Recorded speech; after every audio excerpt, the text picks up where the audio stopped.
that's when all these things happen. When you see Busta Rhymes and all these Fab and all these different people on that video, it shows you everything. You see everything right there. That'll tell you like how the shit was moving, how it was running. We had Meech tucked off. He only popped out on the camera when I asked him to, and I ran that whole shit. That was my shit. All that shit was my shit. All the niggas running around, and all the niggas from Cali. I'm reading in the press that we're facing a guy tonight that many people are saying he's more deserving than you. Coach. All them niggas I'm naming niggas from Compton. I kind of wish you would. I need you to take this game personally. Okay. All right, I want you to shut him down. Leave no doubt who the top dog is in any award race. I can do that. I know you can. That's why Meech grew the Go show everybody else. Nigga, because he was turned out on gangbanging. And they got around us, nigga, we was some little sprucey tone niggas. Yeah, we was some little sprucey crip niggas, crip walking and shit. Like, nigga, we ain't wearing them motherfucking slacks y'all niggas wearing. Tell niggas we wearing this, nigga. You tripping. My producer was from Inglewood family. Nigga, stop playing, nigga. Them niggas was like, oh, that nigga me was like, he's my nigga. We knocking niggas out. He take us to Atlanta. We beating niggas up and shit. Like, we just regular LA.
This is Canada! Raptors land!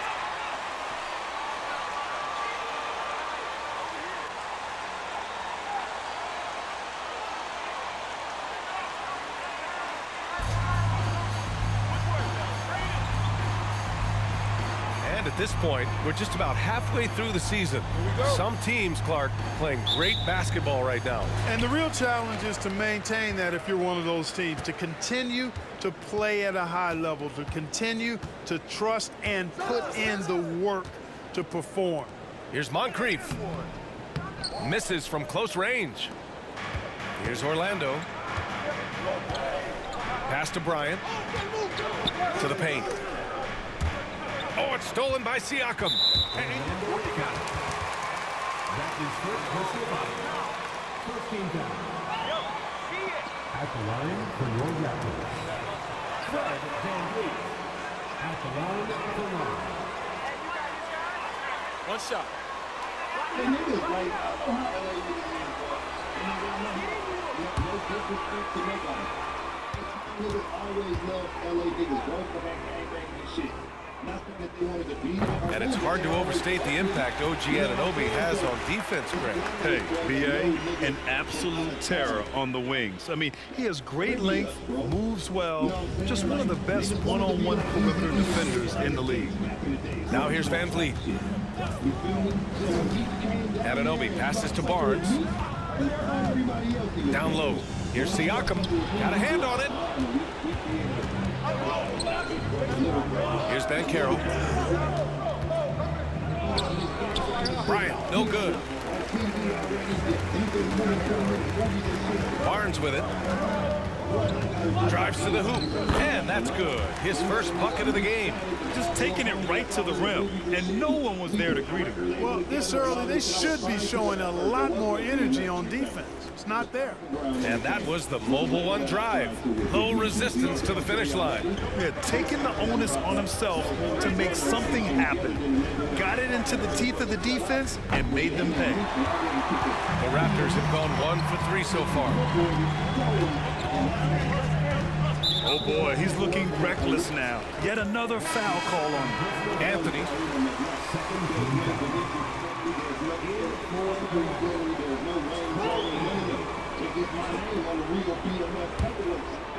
Here's VanVleet.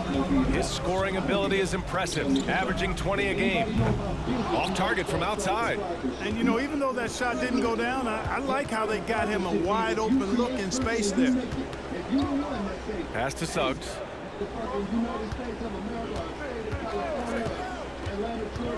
Here's Wesley. Missed inside. A rare miss for him at point-blank range. That's one he'd like to have back. Siakam with it, and Anthony picks him up defensively. Now here's Barnes. And Anunoby for 3. It's rebounded by Wagner. Just 1 for 5. Not the start they were looking for. Obviously, there's still plenty of time to get on track. Siakam against Anthony. Here's Wesley. That shot missing. 0 for 4 to start this game. Some of it's execution, and some of it's just bad luck. To the middle. Here's Siakam. And a great assist by VanVleet as that one goes. Inside, Siakam gets the better of the defense using his agility, clearing himself a path to a shot. Orlando calls timeout.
First quarter of basketball, just over 2.5 minutes played so far. Here's Banchero. He's guarded by Barnes. 6 on the shot clock. Pass to Wesley. The Magic need to put one up here. Three-pointer, Anthony. And once again, off the mark by Orlando. Tough start, missing their first 5 shots. Here's Van Vliet. He's guarded by Anthony. Here's Moncrief.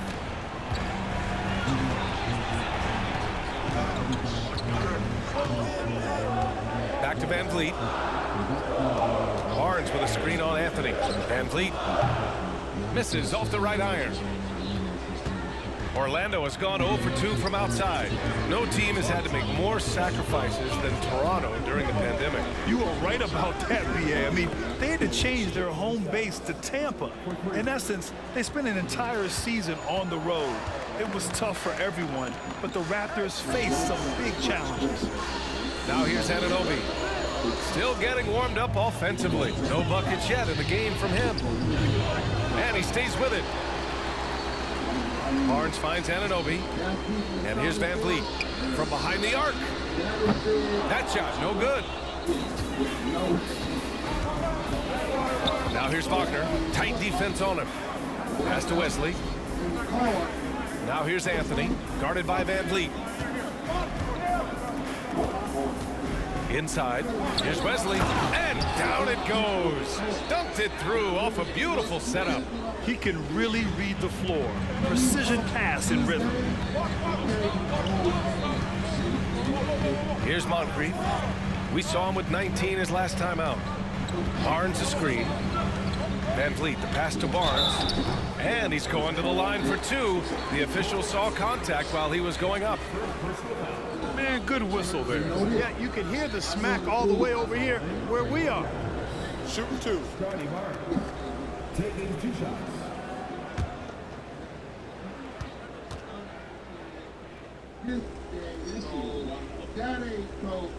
That free throw good from Barnes.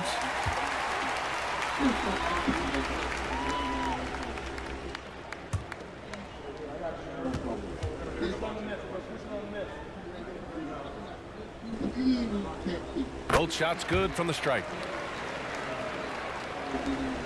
For Orlando, they've gone 2 for 7. A sluggish start. Here's Anthony. And another basket for Orlando.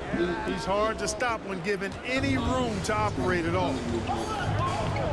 Outside Anunoby. Good. And Van Vliet gets the assist. Any possession that ends with him finishing at the rim is ideal. Here's Suggs. He's been productive, averaging just over 7 points a game.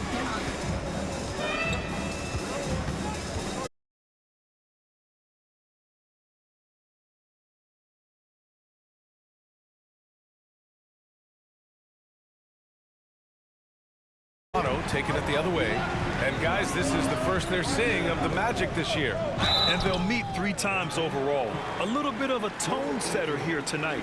First time you face a team in the season, that's when you're looking to take that mental advantage.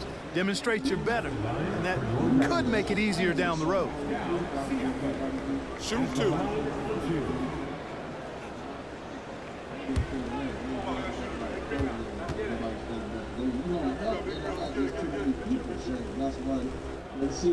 And he drops him first.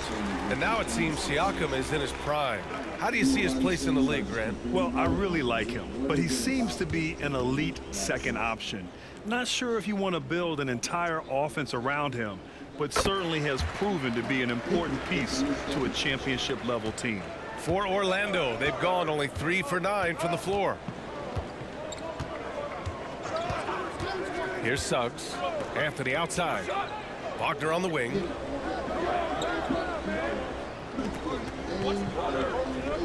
And there's a pick. And that one hits the back iron. Well, I cannot believe he didn't capitalize there. And neither can he. Right at the free throw line. And again, Toronto, no good. He's certainly been cold this quarter, guys, but trying to shoot his way back into a groove. Van Vliet with it. Wagner picks him up. Wagner against Van Vliet. Pass to Siakam. Back to Van Vliet. Played it in with a nice touch off the window. And despite the height disadvantage, oh my, he just attacks that interior. You know what, guys, honestly, I didn't think he'd win that battle. I mean, that's a lot of height to give up. Suggs, no good. I don't know if you can credit the defense for that. It was just a missed opportunity. Van Vliet on the wing. Shot is up. Orlando grabs the miss. Boy, this is bad. Tough to watch. I mean, this is really bad. He's stone cold this quarter. Man. And there's the screen.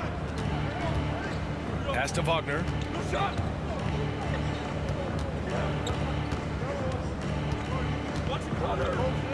Knocked loose. Anthony outside. Looking to end the drought. Barnes with the rebound. The Raptors with a lead. Van Vliet outside.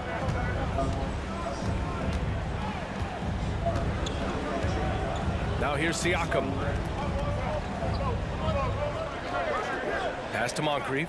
The three. Nope, another miss. 0 for 2 to start the game. Boy, they'd love if anyone could get a bucket. Yeah, their offense has been grinding to a halt. Here's Wesley, guarded by Van Vliet. Here's Wesley, doing some damage on the offensive end, putting up a little over 14 points a game. The shake. Oh, plenty of contact on that shot. Officials call the foul, and he'll take 2 free throws now. That's on Franz Wagner. And when you look at Van Vliet on the floor, you would think he gets targeted on defense. But for a player his size, he more than holds his own.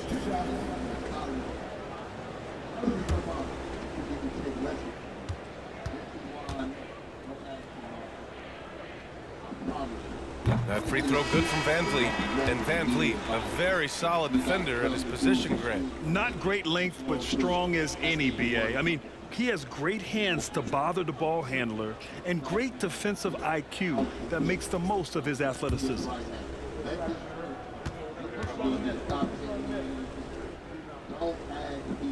Both free throws good from Van Vliet. You have to love how fearless they play.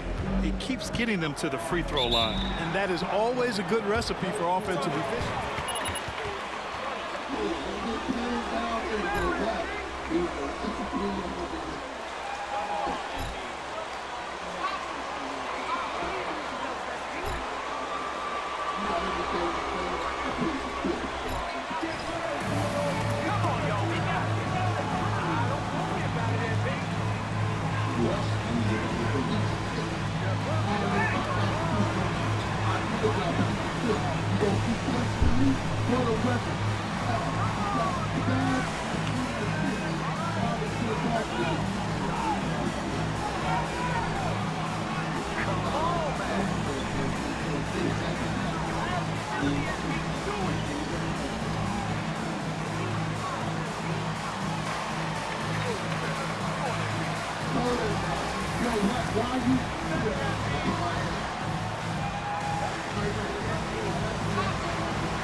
Here's Francis. Pass to Ben Carroll. Here's Francis. And here's Nurkic for three, and that's good. His first bucket of the game. Yeah, when Nurkic is healthy, he's a difference maker for his team. Trent outside. Always a nice way to start. Makes his first one. Getting enough shots in close to play inside out. Orlando trailing here. Here's Hampton. And he lobs it up to the rim. And an emphatic jam on the lob. The pass, the catch, the slam. What a clean play. Man, absolutely jaw-dropping. Tell you what, you wouldn't know they're the team trailing when they're able to pull off plays like that. Trent's shot is off. Grab that one. However, so far they're getting a little out-hustled on the boards. And because it's still early, I wouldn't read too much into it. There's still a lot of game left. Here's Hampton. Well, no scoring yet from him, but that's likely to change. 5 on the clock. The three from Banchero. Another shot. And he hits the jumper. And now just a three-point Toronto lead. You know, they'll take the points, but I'm sure coach will prefer a higher percentage look next time. And here's Trent. Coming off a 12-point game. That's good from Van Vliet. And the assist from Trent. Van Vliet's got 7 points in the game. Really nice job moving the ball around that time, picking apart that defense. Back to Hampton. Nurkic a screen on Van Vliet. Pass to Banchero. Here's Bull. It's Hampton on the wing, guarded by Van Vliet. From the arc. Barnes with the rebound. Barnes has got his 7th rebound here tonight. 1:41 left in the first quarter of the game.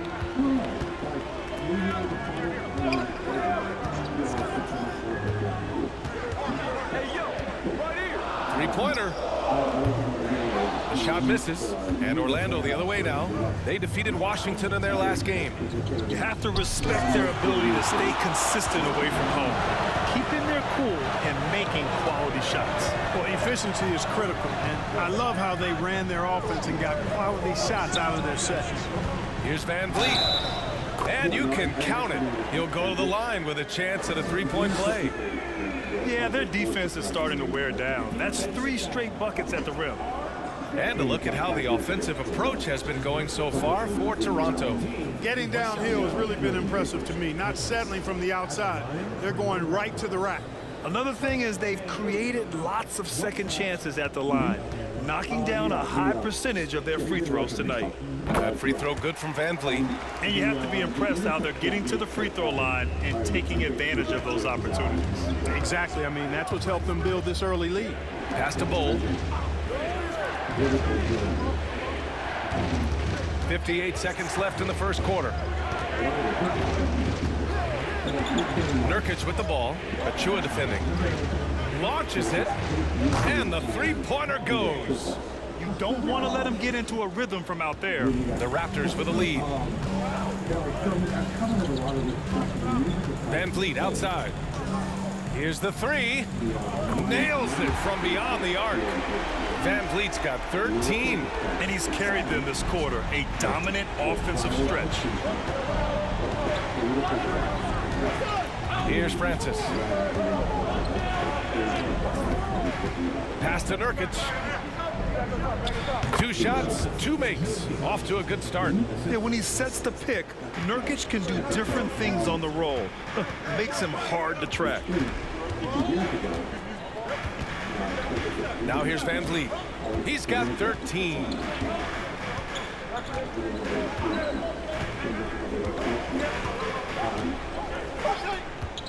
The three is up. He can't get it to go. Fred Van Vliet has been on display.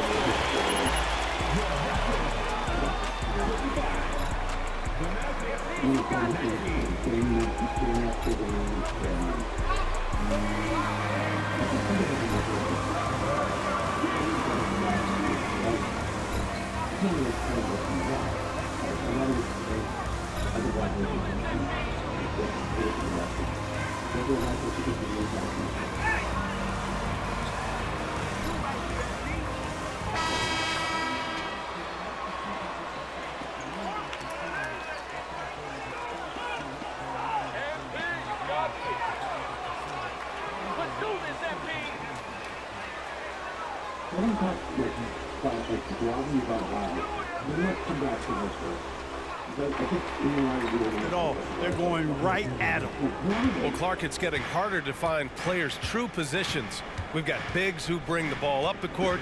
We got guards who defend at the post. Yeah, it's a very different kind of a game. Actually, we hear this phrase positionless basketball all the time, BA, but the skill level of players is so vast now. I mean, everybody handles the ball, wings and bigs, and you mix and match skills across the court and at every position. So a lot of diversity in the skill set of players in today's game. Trent Jr. and Anunoby out on the wings. Pascal Siakam out there with Chris Boucher. That's the 5 out there for the Raptors. Thanks. Well, Champ in their last matchup against the Wizards was outstanding. He had 31 points and had no trouble getting the ball to shooters. His stat line was unreal. Impossible to repeat? I don't know. Coming off of that performance, you tell me. Guys? Thanks, Allie. Absolutely. He was a one-man show in that one, Grant. Yeah, he was not going to let them lose that game. We'll see if he comes in with that same mentality tonight.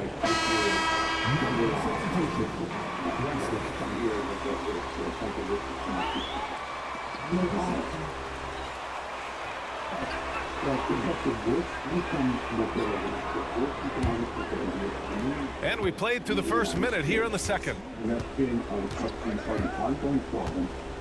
On the wing, Suggs. That one's good. This game is all even. Suggs has got 7. They have no answer defensively inside. Yeah, and that's 4 straight field goals now they've allowed from point-blank range. It can't happen. Now here's Trent, a dependable player on offense, giving them over 13 a game. Boucher a screen on Bryant. 6 to shoot. Trent's shot is off. For Orlando, they've gone 3 of 3 to begin the second. Pass to Suggs. Back to Bryant.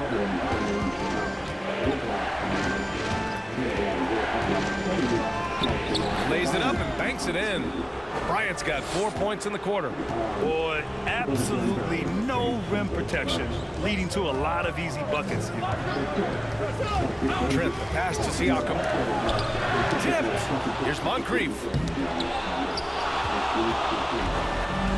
Here's Suggs. 7 points in the game. Bryant finds Carter. So it'll be 2 free throws. He was fouled. That's a foul? Sorry, I thought this was a contact sport. My bad.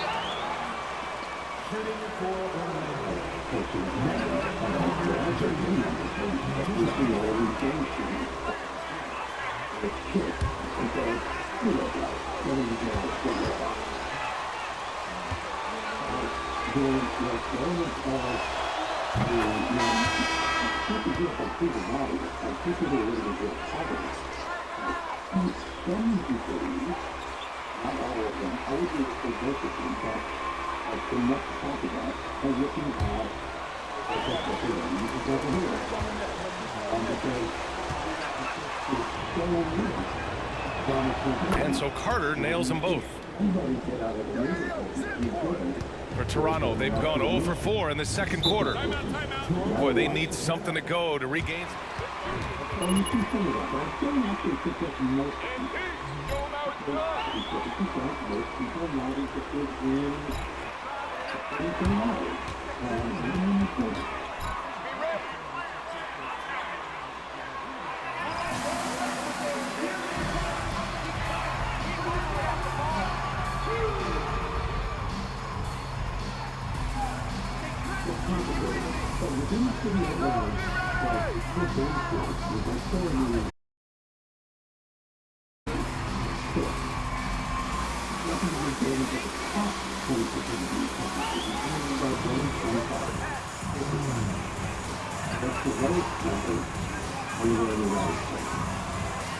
So it doesn't apply the force necessarily to the coming year.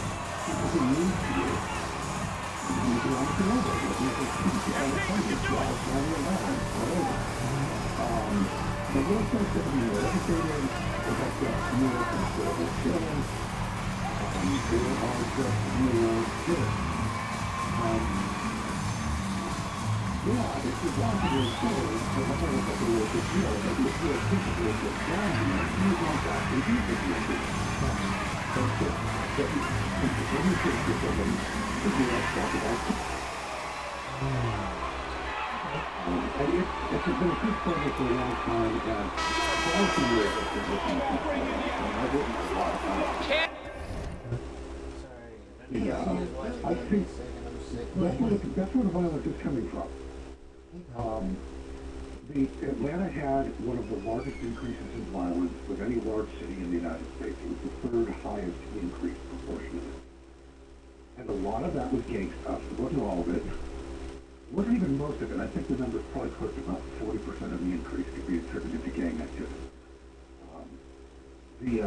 The thing is, it all tracks back to inequality, and specifically concentrated poverty. Like the places that have big violence spikes, like St. Louis and New Orleans and Baltimore, and Detroit, all also have very, they have a lot of concentrated poverty, where like all the poor people are living in the same neighborhoods. And that's how it is here in Atlanta. Like, we've got really serious concentrated poverty. I can name a half a dozen neighborhoods in town, like Peopletown, Mechanicsville, although those Mechanicsville is gentrifying a bit, but Cleveland Avenue, where, like, it's just poverty. Like, 50% of the people in there are living in, like, poverty like the government classifies poverty, which is, like, super fucking poor. Yeah. Swearing, I'm sorry, I'm making it. You're good. The incomes are like $22,000 a year. They half of households are making less than that. Right. So what's the average median income? It's not 22, is it? No.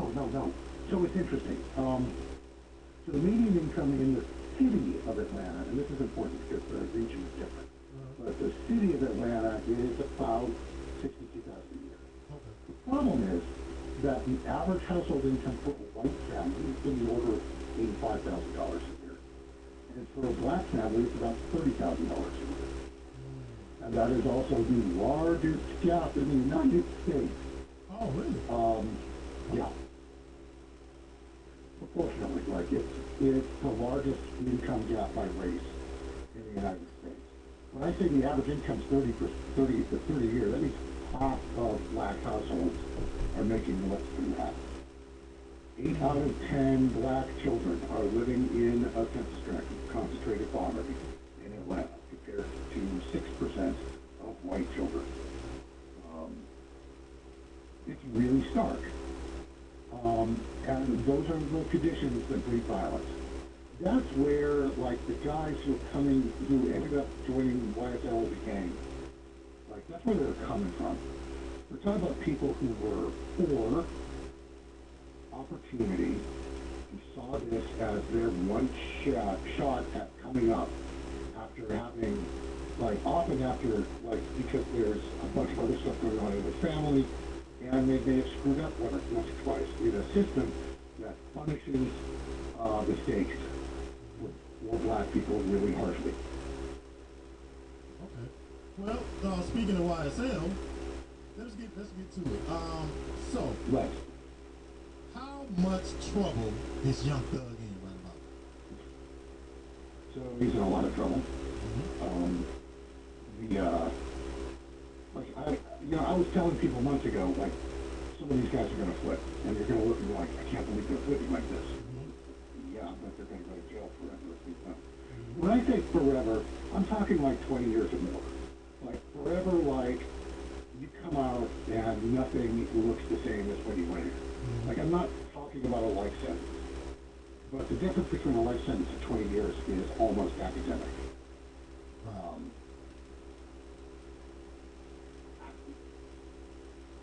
they could prosecute this case running to lyrics at all, the same result.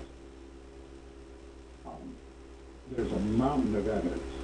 Yeah, I don't know if you've seen a lot of the paperwork we haven't seen. You've seen a lot of the warrants and things like that. And so a lot of people feel that Young Thug is going to somehow beat this case. Now, what are your take on that? What is your take on that? A lot of people are saying the case is weak and that they're not going to get a conviction or whatever the case may be out of this as far as Young Thug is concerned. How do you think? So I think one, Young Thug has really excellent public relations.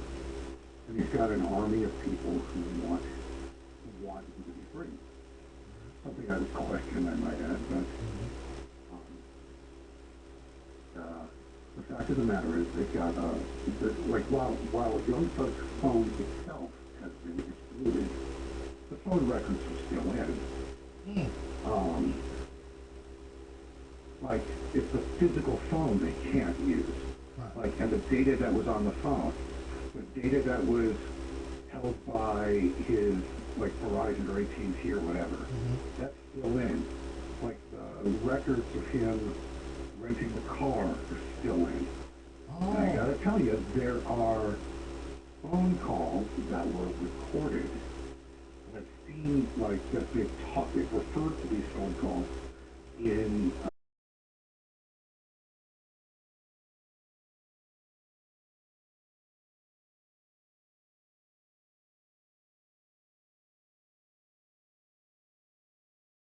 that were recorded about what was going on. At some point, I am expecting a phone call by Martinez Arnold to one of the guys who was in the car talking about what happened immediately after the Donovan Thomas hit. Martinez Arnold was in jail when the hit went down. But apparently he knew about it because he called one of the shooters who had his cell phone on him at the time of the murder, which they could place at the place of the murder, and he was calling from jail on a recorded phone line. Which is to say, they can play the tape in court of what he said. So when we're looking at all of these people, so are we talking about, is that still well? Because I know that somebody said that, I think in the court I heard that he was in the vicinity of it because of his cell phone triangulation. So he may have been, I'm not sure about Stillwell. It's another guy, and I hate to say it, I'd have to look it up. But it's one of the four that are listed as being in the car in the indictment. Okay, now, so what do you have to say to the rumor or the speculation that Peanut was executed because he was an informant? Now, there's people that saying he's not, or there are people that saying that he is. And if he was, is there any evidence of that? So, all right. I hate to say it, but I'm probably the person who started flooding that. And I did that because when you read the indictment, there is a strong implication for the way that they worded the things. So, Young Thug is listed in the indictment as having spoken to a senior member, a leader of sex money murder in jail. And then the next count of the indictment is him, a week or so later, and not long after Thomas's murder, saying, going on an Instagram Live or something like that, and saying, rats need to get killed. People who talk need to get fucking killed. Quote. So the implication there is Thug talked to Sex Money Murder. Sex Money Murder said that they were that was an informant. That's why they needed to kill him. The thing is, I've spoken to other people who are close to the case who tell me that's not likely. That's not what was going on. So I don't think he was an informant. I can't rule it out. Because honestly, I could. The district attorney's office and the way they worded that indictment, there's an implication there. But that's all it was. It might have just been something inadvertent. Right. So short answer is I don't think so now. I did 6 months ago. Okay.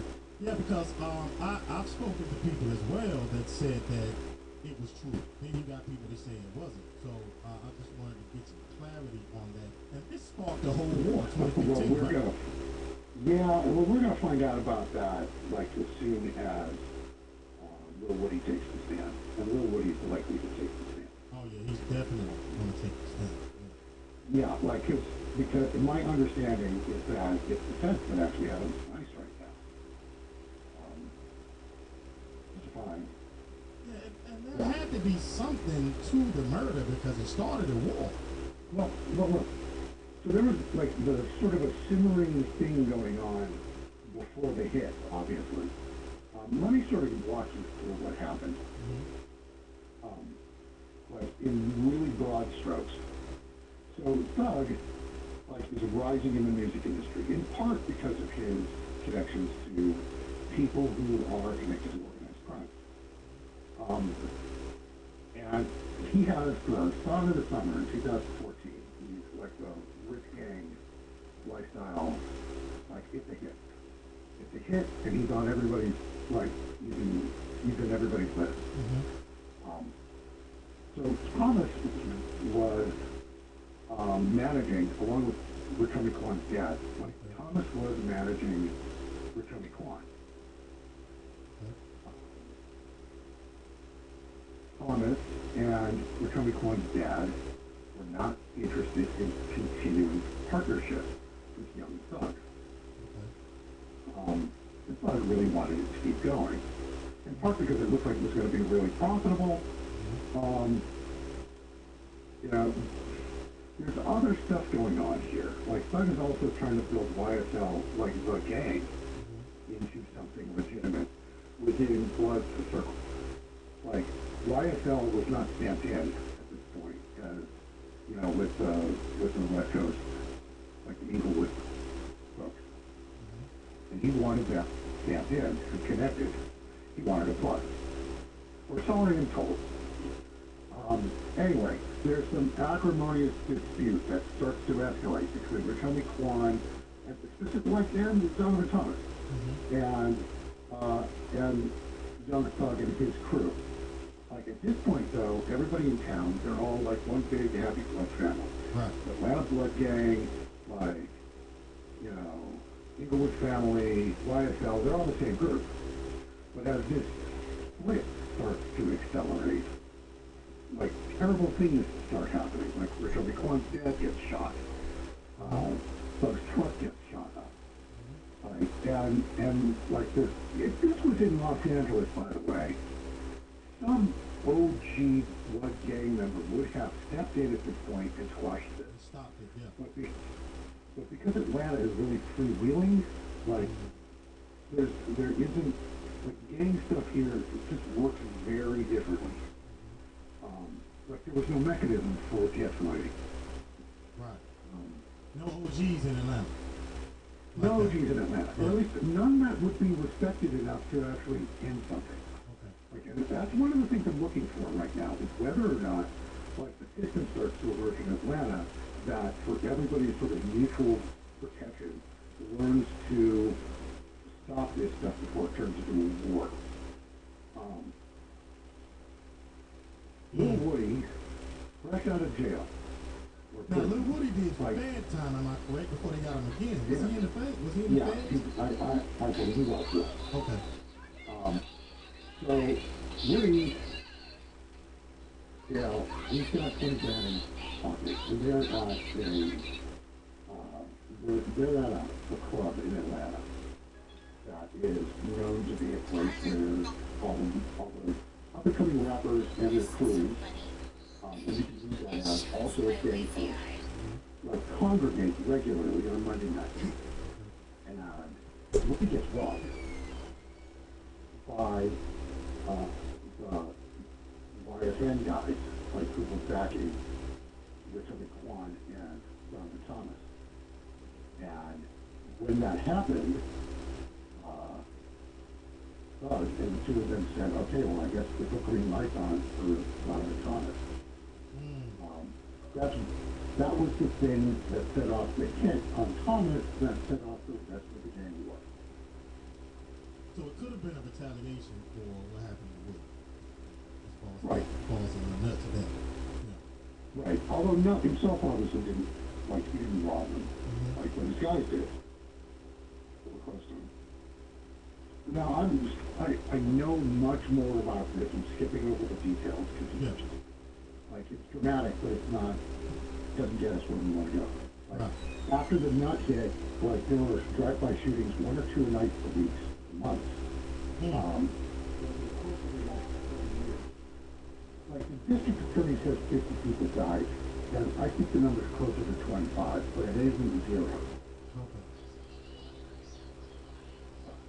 I mean, why did mom get shot? Like her house was shot twice? I want to ask you that. Did they actually shoot her? Or, I know they shot at her. Did they actually shoot his mother? Yeah. Yeah. Wow. I mean, she was in the house. She got hit while she was in the bedroom. They were shooting from the street. Wow. Now that is a lawless land. That is a place with no OGs. I'm pretty sure no OG would have okayed shooting up somebody's mother's house. What does the mother have to do with it? Well, they were going after mothers, girlfriends, sisters, like whoever they knew, where they were a target for much. I mean, it was a war. Okay, that's like old school 30s mafia style, like go to the mattresses, don't tell anybody where you're gonna be armed at all times, travel in packs if you have to, like a gang war. So, see that all of that was going on, so that's why the indictment reads there's a lot of females that was attacked and robbed and things like that. Because some of this stuff is in the indictment. Some women got robbed, some women got shot. So why if Lucci's mother is not the person that was shot in the indictment where they faced the disfigurement? That's not his mother, is it? No, I think it is, but I'll check. Okay, let's say somebody got shot in the buttocks and it caused the So there were disfigurement. 2 women who were shot at the house when Martha Lucci's mom was shot. I don't know which one of them was actually disfigured. It might have been small. That's a revelation. And here's things that have happened, like that will make an extraordinary movie at some point. Like a generational movie about will come out of this story eventually. Because some of the stuff that's happened is just dramatic and shocking, and yes, this happened, and yes, it was real life, and holy shit, I can't believe this was going on, kind of stuff. And as you start talking to victims, and you start looking through the paperwork, it all sort of comes out, like, this was a war. This was a war. And why, question for me is, why it took them so damn long to indict anybody on it. Because the city council and the mayor of Atlanta were briefed on the background of all of this violence in 2015. Like I was told by people who were present for the briefing. But the police department didn't act. And the district attorney's office didn't act. That's an interesting question. I don't know why. They asked, I think the defense for thugging, they asked the same thing. Like they were asking the prosecution, why do y'all take so long to indict? You know, you watch all of this stuff go on, like why do you swoop in early? So that's where this question about whether or not a judge shot comes in. Because I think there's some chance,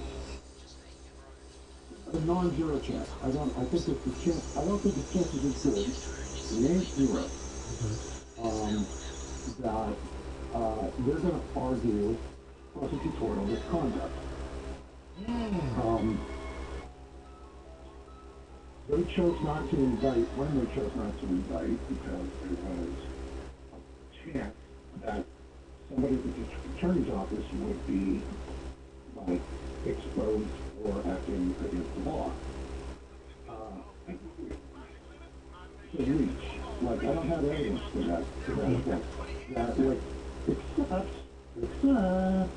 that there was one incident where the district attorney's office was sanctioned because they had been properly approached Shannon Stillwell. Okay. I want to say it was 2016, but there was a court filing Brian Steele on my gun.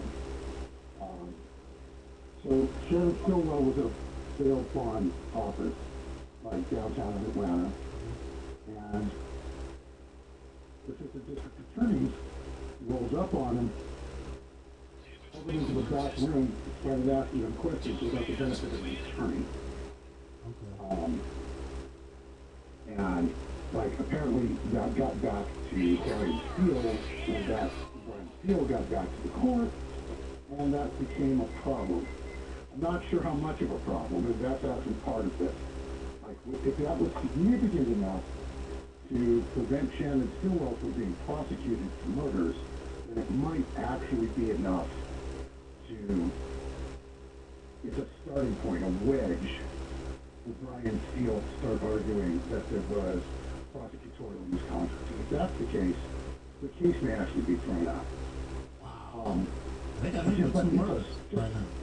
Yeah, just hear me though. It's a stretch. Like, don't here, hook on that. Right. I'm saying it's possible. And it might be Steele's best shot. The other evidence is just, there's just a lot of it. Yeah. It's a long indictment, I must say. It really is. That's what count 1. That's the long one, but it's a long indictment. Now listen. Someone has a question for you. It says, what about the rumor that the DA has a personal relationship with one of the families listed in the indictment? I don't know what the ramifications of it is. I don't know how true it is. You ever heard anything like that? It depends on how you define personal relationship. The relationship that matters most, in terms of her as anybody in the indictment, probably not Thomas's family. Can't wait to see how you mess this lead up. Well, this is the 56 and then this all starts to go down. She was the assistant attorney. Thomas family after the assassination. Pass to Anunoby. And a little under 2.5 minutes gone by here in the second quarter. Here's Barnes. Yep, count it. Barnes has got 6. They're punishing those late defensive rotations, getting good looks inside throughout the half. Lets it go from 11. Suggs, no good. Toronto trailing. Pass to Siakam. Barnes against Carter. Siakam, left side. 3 from Barnes. That drops. And it comes off an assist from Siakam. Barnes has got his 3rd bucket of the night. And the evolution of Siakam continues. Seeing him make great passes like this proves he's only getting better. Ooh, scary thought. Here's Suggs. Count that bucket. He's got 9. And force feeding the ball inside. I mean, no reason to go away from what's working. And when you make 5 in a row in close like that, it also takes pressure off your perimeter guys, too. Now here's Barnes. He's got 9. Oh, nice D from Carter. And here in the second quarter of action, as we approach 4 minutes played.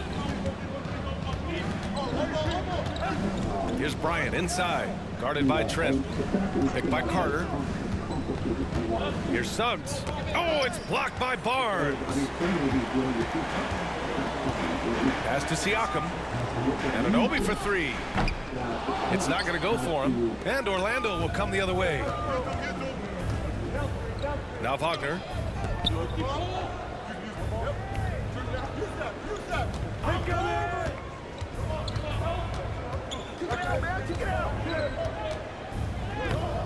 Not going to go that time. Toronto's gone 1 for 3 from downtown here in the second. When Franz Wagner went 8th overall to Orlando in the 2021 draft, his family was ecstatic. Him and his brother Mo, teammates with the Magic, it doesn't get a whole lot.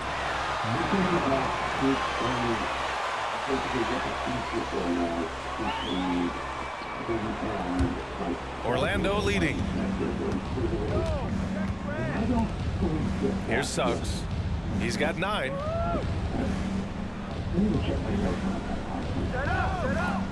They set the screen to the inside. Oh, it's stolen by Siakam. Pass to Moncrief. 4-3. And again, no good by Toronto. The Wagner brothers, not the only brother teammates we've seen lately, Clark. That's exactly right, B.A. I mean, how about the Morris twins on the same Phoenix Suns squad? You know, that's got to be pretty special to play with your sibling, I would think. Here's Toronto now. They're coming off that loss against Philadelphia. I really think that L has to fall on their defense, Portland.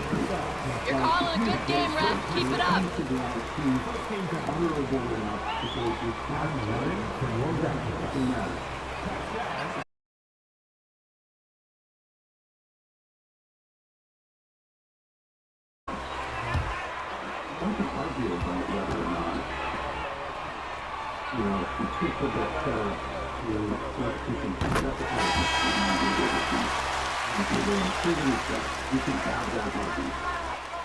But at the end of the day, I want people to interact. We have a good skill. And so I don't want to dignify snitching. I don't want to dignify that thing the values that people should uphold. He's off on the second. Golden opportunity to take the lead. Instead, he merely knots up the score. And so far in this one, 2 for 4. One of the things you've got to admire and respect about him is his aggressiveness at the offensive end, always in attack mode. To the middle. Here's Trent. Ooh, the lead pass was in the perfect spot to set up the layup. Trent's gotten his second bucket. Good play call and good execution. The offense running on all cylinders. Anthony. Ooh, and he took a hard foul on the shot. So I guess anything can be a foul, huh, ref?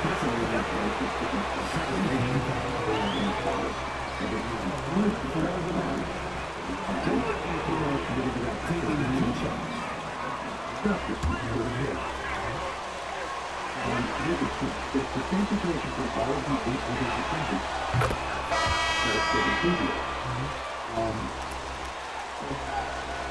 They don't have to justify it. It's like they don't have to justify it. I agree. They're not obligated to justify it. And Anthony drops them both. Free throw shooting is about mechanics, confidence, and your mental approach. He's locked in from there most every night. Here's Moncrief, covered by Bryant. Pass to Moncrief. Oh, and Bryant with a block. Anthony outside. Bryant outside. Carter with it. Lots of room. Yes, sir. And it's Bryant picking up the assist. Versatility of Carter Jr. I mean, he can shoot off 1 to 2 dribbles as well as off the catch. Here's Siakam. Oh, and he got fouled on his way up. You're going easy on you guys. That's all it is.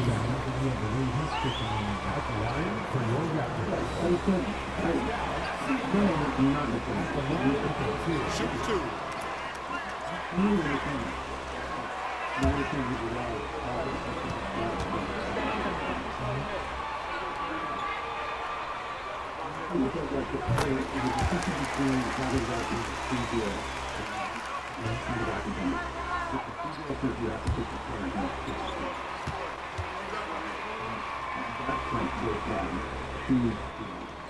Siakam hits them both.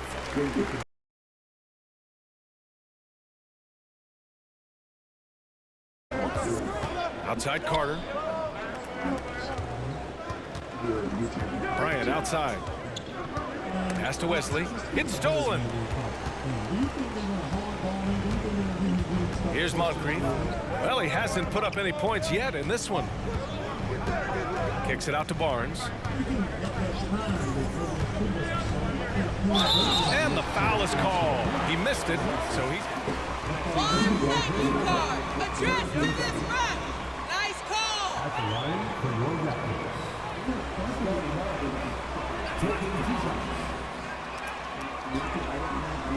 Shoot two.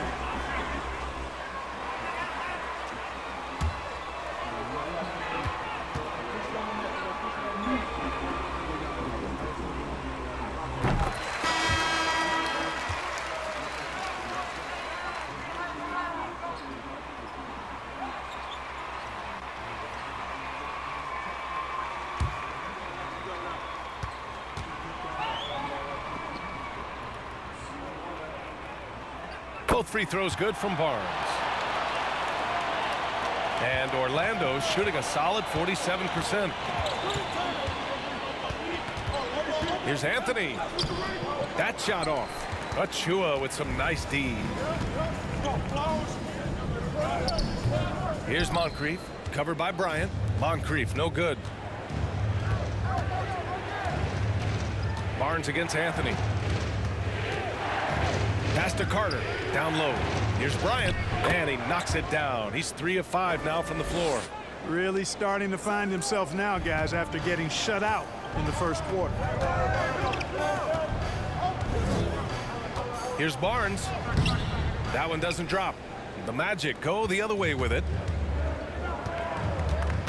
Outside Carter.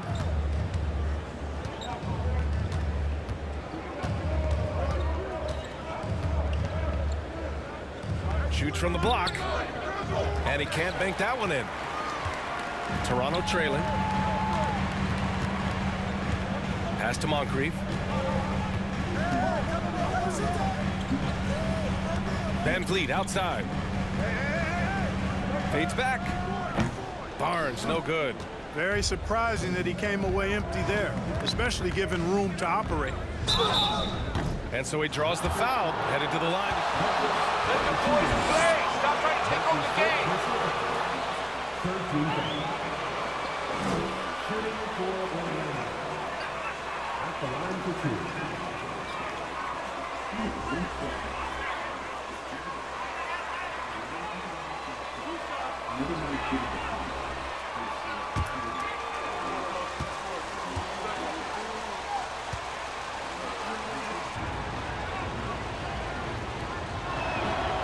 Throw good. Bryant. Nurkic is checked in for Orlando. Bull comes in for Carter.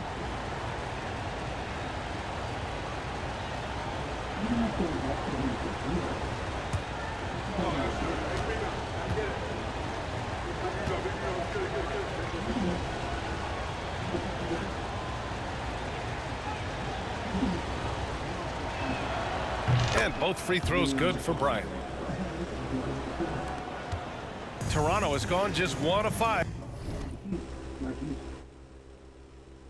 troubled person in a lot of ways.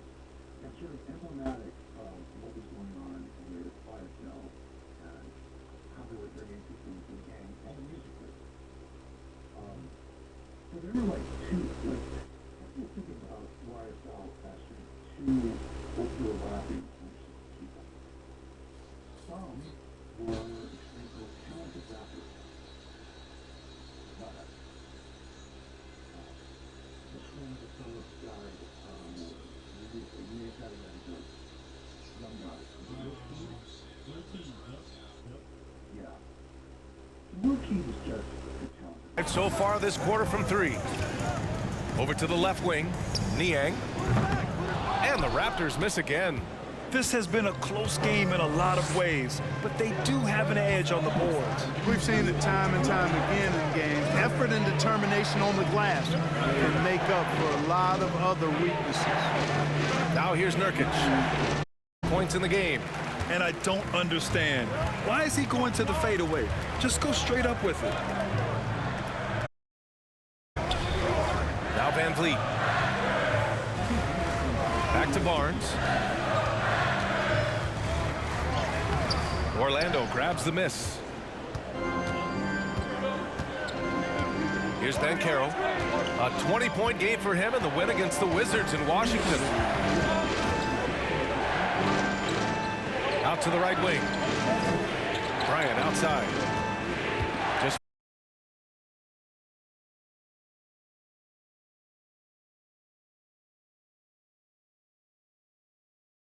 because it was a nice look. Now Van Vliet. He's guarded by Anthony. Van Vliet against Anthony. Van Vliet right side to end the drought. It's rebounded by Banchero. Yeah, and the defense has really got to tighten up on him. I mean, he's just too dangerous from the three-point line. Nurkic just screen on Achua. Bryant outside. Pass to Anthony. The three.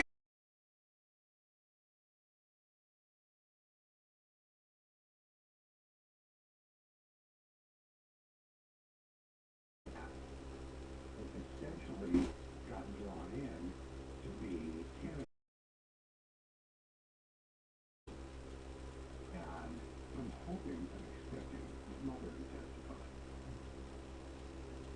Sort of explain Epinger's background, upbringing, in order to get at, like, how the gang effectively corrupted him. And it's part of the reason why the district attorney's offices all fought to convict the Spuds and don't actually care about the other guy. Assist to Bryant. Bryant's got his third assist of the night. Defensively, there was a lack of aggressiveness, and it really made it easy for him to knock that shot down. Now here's Van Vliet. He's coming off a 19-point game against Philadelphia. Impacting both sides of the floor. 4 steals showing the work he did defensively. Here's Barnes. They trail by 7 over Banchero, and the Raptors miss again. I think he's gone completely dry. Nothing is hitting. And, you know, you can sense his frustration. This is going to be a test of his resolve here. Here's Moncrief, covered by Bryant. Pass to Van Vliet.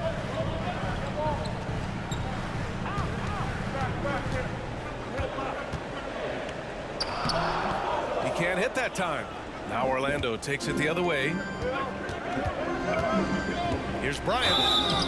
And he was fouled while in the act of shooting. Slow down, Ref. Let them play. That's a line for the Magic. Taking 2 shots.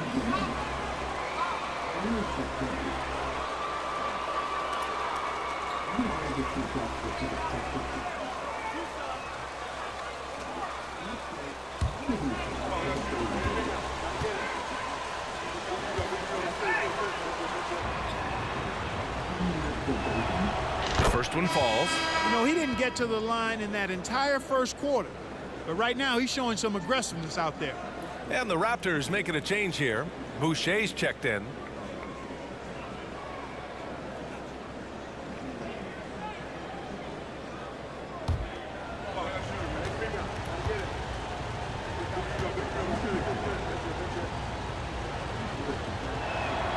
And both free throws good for Bryant. The Raptors shooting poorly at only 28%. Trying to find a spark here. Yes, indeed. A rough stretch offensively. They could really use a basket. Here's Boucher for 3. It's rebounded by Banchero. Banchero's got 4 rebounds now. Here's Bryant. Angels whistle a foul on the shot. That's his second personal foul. For the Magic. 1 shot.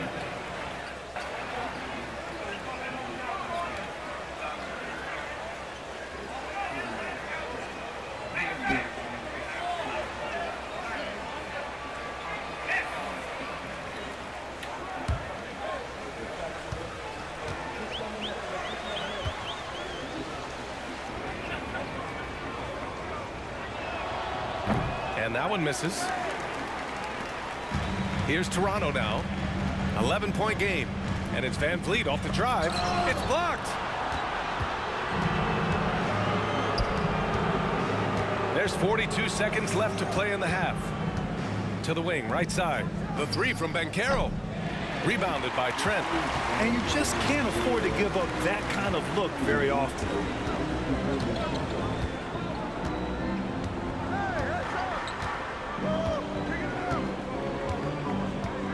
Boucher a screen on Bryant. Trent for 3. Pure from 3-point range. Trent's got 5 points now in the quarter. It appears their offense is lacking some balance right now. Maybe too much reliance on the three-ball. Yeah, and it's one thing when your shots are falling from the perimeter, but when you go cold and things aren't going as well, you got to get that thing inside. Mix it up a little bit. Nice one-handed jam. Simple and effective, B.A. Hey, with the lead, I'm surprised. Did plenty of damage nonetheless. I mean, it was only pretty hard. And that'll do it for the first half of play. It's the Magic up by 10. And time now for the halftime break, with the third quarter soon to follow on 2K Sports.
Welcome to halftime, folks. Before we talk about the game, let's check out who won Player of the Month in both the East and West. Quite often, the Player of the Month is also a candidate for League MVP. Shaq? Well, in that case, I won 2 MVPs then. I don't think so. There you go, rewriting history again. You only won one, brother. And 12 Player of the Month, that adds up to a second year. Thank you very much. And circling back to this first half, fellas, a decisive advantage for the Magic. It's a luxury to have this kind of scoring off the bench. Those guys come in, understand their roles, and they play them very well. It definitely takes some pressure off your starters. Not that they need the help, but certainly will.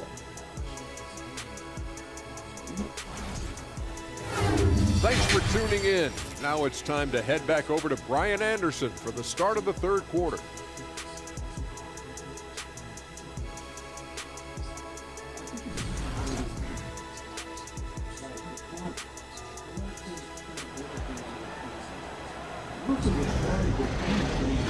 And if you're just joining in, one half is in the books, one half to go. Man, one guy's been getting it done, Fred VanVleet. They've leaned on him to provide a lot of offense, and that's how he likes it. And you know what? They've come at him a few different ways defensively, and nothing has slowed him down. That'll be a 5-second call.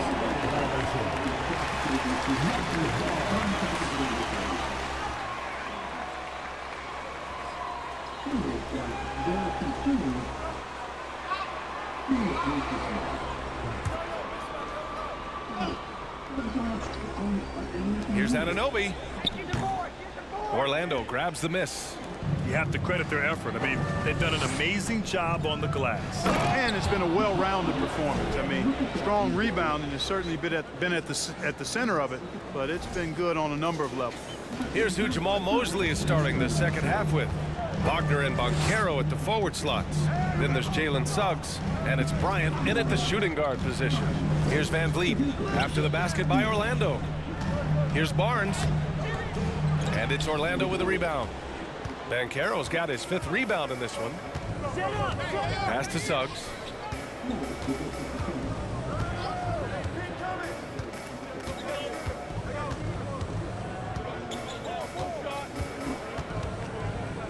Five to shoot. Fires the three. No luck on that one. And Toronto will come the other way. Siakam, right side. Lets it fly from 18. Here's Barnes. And he lays it up and in. Barnes has got 13 now. And, you know, after starting 0 for 3 this half, they finally get one down. Here's Suggs. And it goes as the official call. What? Come on, Rev. That's a soft foul. Shooting for Jalen Suggs at the line for one.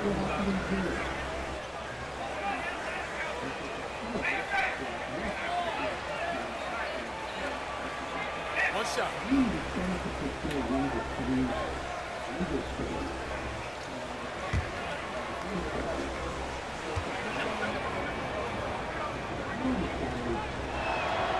And the future Suggs has is certainly promising, an effective combo guard who can really get it going at times.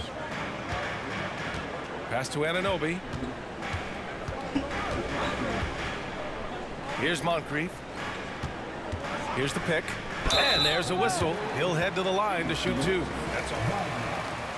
That's his second personal foul. First game back. At the line for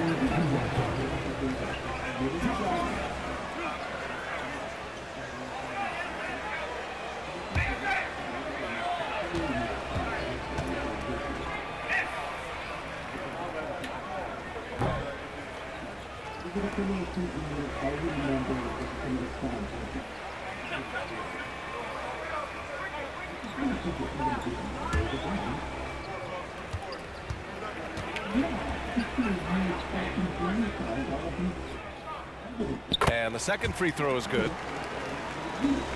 And we're just about a minute and a half into the third quarter of basketball. Kicks it out to Bryant. Lets the three fly. And Anunoby pulls it down. The Raptors have gotten only 1 of 4 shots to fall in the second half. That's good from Van Vliet. And the assist from Anunoby. Van Vliet's got 15. That's serving it up on a platter there. What a nice pass. A high percentage look was the result. Takes one from 10 feet. And it's off the back of the rim. No good. For Toronto, they've gone 2 of 5 in this third quarter. And with that one, the deficit trimmed to single digits. He's got 9. A super high percentage shot there. You just can't allow him to get that close. Pass to Bryant. Here's Wesley. Oh, it's stolen by Siakam. And here's Van Vliet. It's picked off. And here's the fast break. Bryant outside. Just over 2.5 minutes gone by in the second half. Just 5 to shoot. To the paint. Tipped. Van Vliet with it. He's got 15. Here's Siakam. And there are the Raptors with another bucket. And he's coming off a huge performance, and his confidence couldn't be any higher. And his coach knows that, too. Showing no signs of slowing or cooling down. They're going to ride him as far as he can take it. Here's Wesley. Pass to Ben Carroll.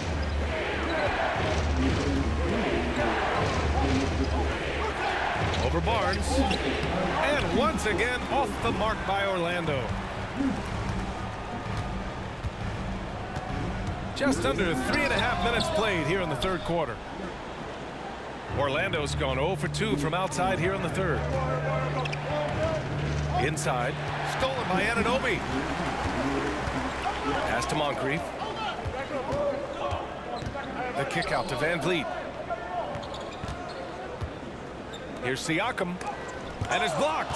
Yeah, no question about it. I mean, as they're looking to battle back, that's one of the key elements. You got to rebound. And he got the whistle on the way up. So he'll... Slow down, Rev. Let them play. Shooting for Orlando. 2 shots. Shooting 2.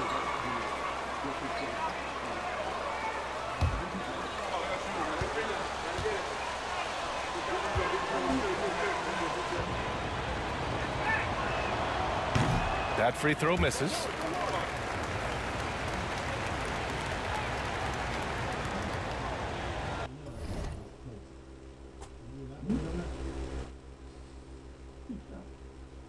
So, because of the concept was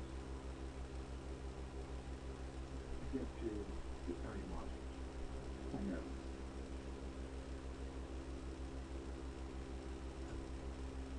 Standard with the corporate crime, which is good.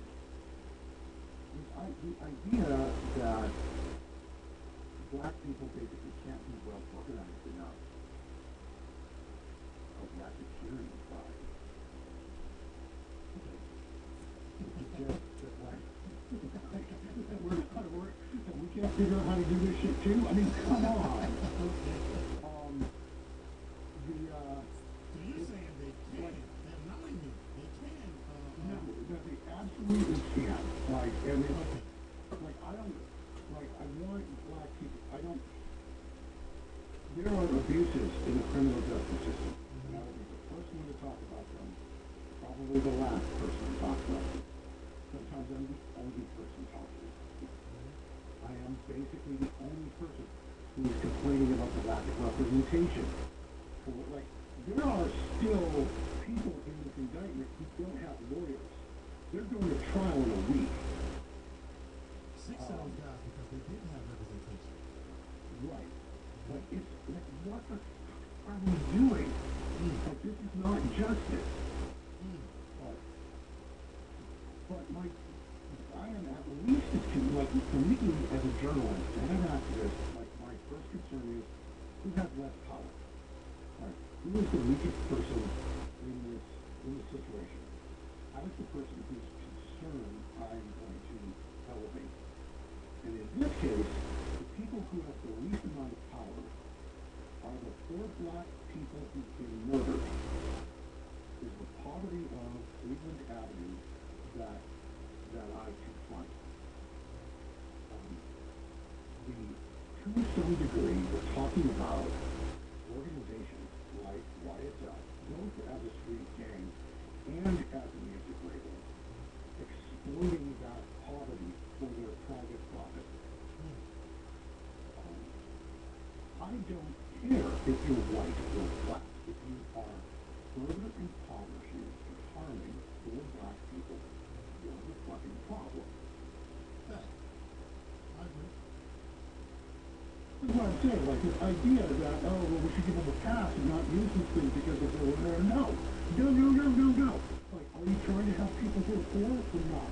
If you are, then you need to go after the people who are predating on them. And if you've got a group like YSL that is recruiting children into a criminal enterprise that will ultimately send them into a fucking prison for 5 to 10 years in a pop, and or get a bunch of people killed, like, you don't get a pass. So you shouldn't. There's a lot of people who feel that they should, but listen, the bodies are coming from somewhere, man. Like, these guys are, these guys are shooting themselves, like, the crime rate went up, and you gotta be an idiot if you don't know how to point to whatever happened before the crime rate spiked back in 2015. It's been ongoing continuously, according to you and everybody down there around that knows about what's been going on since 2015. So, take your Stillwell again for example. Yeah. Like, there was a retaliatory hit. Somebody took a shot at Shattered Show at Stillwell. Okay. They didn't get Stillwell. They got Stillwell's sister. Stillwell's sister was innocent. Like, there was nothing, she was not a criminal in any sense of the word. She was just in the wrong car. And she's dead. Stillwell got a cracked rib from a bullet. She's dead. Like, you can't tell me that I have to care more about Young Stuff's next album than I do about that dead woman. Right. Now, I don't, and as far as, they were saying that, I guess it was news reports or whatever, another young lady got killed that's supposed to be Young Thug's baby mother. Do you think that had anything to do with the beef or the war, or was it just a random incident? So I did initially. I don't now. Okay. And you can see why. Like, I mean, as I'm looking through all of these case documents and seeing all of these other women getting killed, and I'm like, because they're going after people's families. And then suddenly, like, the mother of young Thug's child is shot seemingly at the end of a bowling alley. Like, just alarm bells went off. I'm like, all right, this is definitely connected. First of all, I thought. Turns out I'm probably wrong. Okay. The district attorney's office said, no, it doesn't look like it. The cop said, no, it doesn't look like it. Her family said, no, it doesn't look like it. And I'm looking at, like, there's a fuller incident report and some stuff that's coming out from Dale County. And it may very well just be random ass violence. Like, by the way, really decent chance that the man who shot Lakeithia Jackson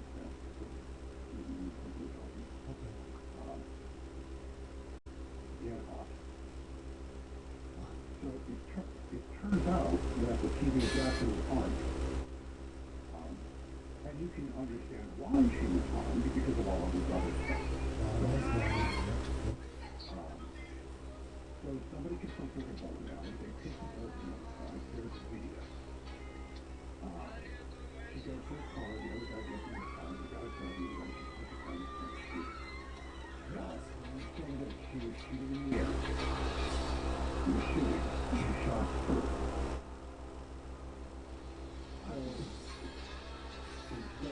It's not about being self-defense. That somebody with a gun was shooting. I couldn't tell if they were shooting at me or not, but I was shooting their way. And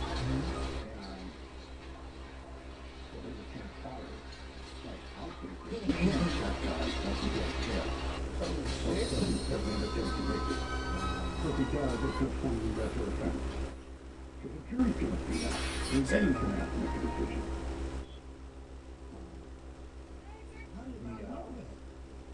Most people don't. Nobody mentioned that she was shooting. Everybody was just like, you know, that baby mama got killed. And everybody was like, you know, it was a retaliation thing as far as, you know. I was just like, the only one who's seen my father before. I'm like, holy shit. I'm looking at it.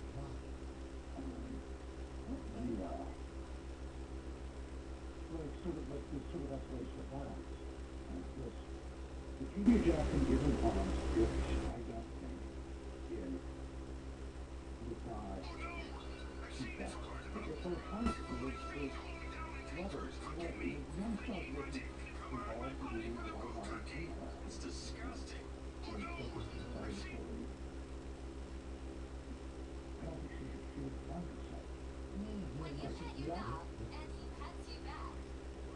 How many violence is going on? So in a sense, are you saying that his heart was still be responsible?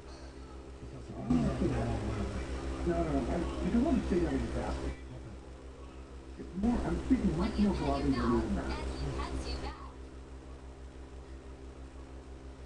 But one of the, so I've been looking very deeply, because I was looking at my line on Federal Street in the city of Atlanta.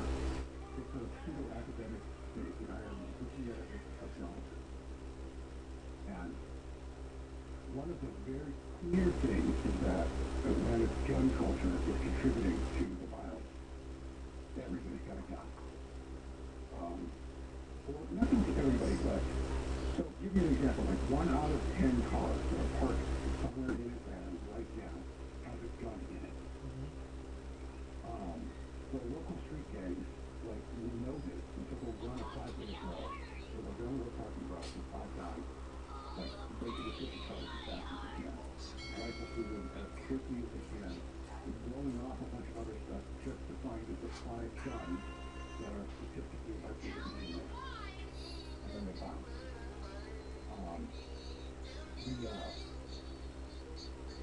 Louis Griffith's manager, like, good for the Chucker Video. Yep. I know about that. Like, he's in a jail cell right now. Like, He's still locked up. He's still locked up. He is facing essentially a murder charge. The VA hasn't quite decided if they're going to put a prisoner on that yet. So let me ask you a question. This is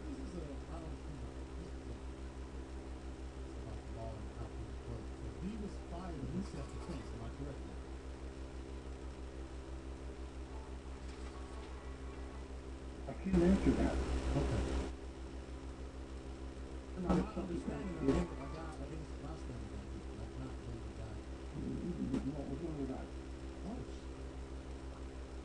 Shot at a guy who was armed. Yeah. He shot at a guy who was armed. He himself was wounded. It's his judgment call about whether or not, after being knocked down in a fight, the fact that he drew down on the dude with an act of self-defense or an act of aggression. Personally, my personal opinion about this is they're retarded, and that he probably should not be charged. And if it goes in front of the jury, he's probably going to be acquitted. Because the video is going to show that the district attorney's office is going to have to make this argument that this person who's been assaulted on his own property, in his own parking lot, did not have a right to self-defense.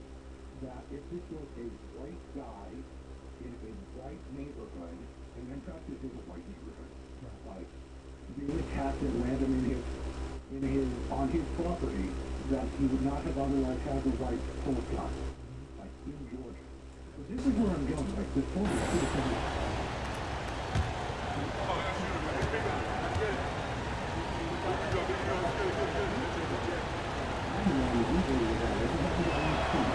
Good on the second one. The Raptors have gone 4 of 9 in the third quarter. Out to the right wing. Siakam, and he drops in the layup off the glass. Siakam's got 6 points in the quarter. You know, so far he's been dominant this period, making the most of his opportunities. Pass to Ben Carroll. Here's Bryant. Wagner outside. From outside the arc. And he recovers it. Here's Wesley. He's covered by Siakam. Wesley, that's good. No surprise there. I mean, realizing he has the size advantage, he exploits it perfectly. And we just had to see that mobile one drive one more time. Great stuff. Making an impact. I love the aggression. Playing on that front foot and looking to expand their lead. Siakam outside. Pass to Barnes. It's good. And give the assist to Siakam. Siakam's got 3 assists now in this one. And why go away from attacking inside if the D has no answer for you? Now here's Bryant.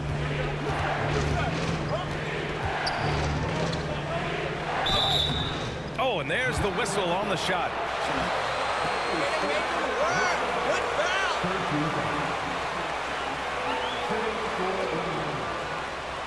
At the line for 2.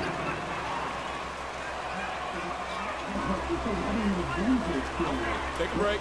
Take a break. 2 shots.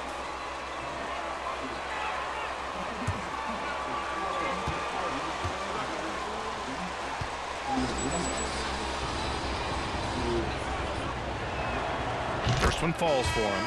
Trent, he's checked in for Toronto.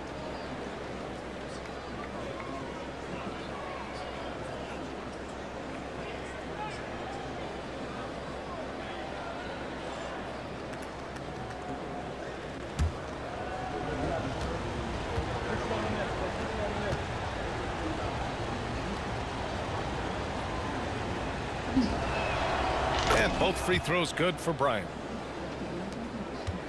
The Raptors have gotten 6 of 11 attempts to fall so far in the third. Pass to Monk.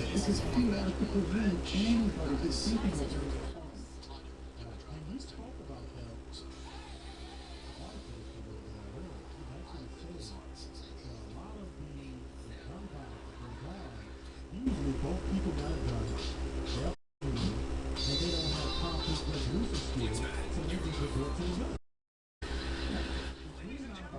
It's really about gang violence, and a lot of it is not about gang violence, and a lot of it is not about gang violence. That's right.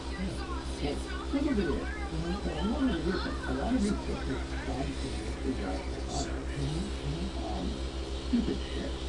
Because we can really talk about it on TV. It's just all stupid shit. close. That's exactly what it is.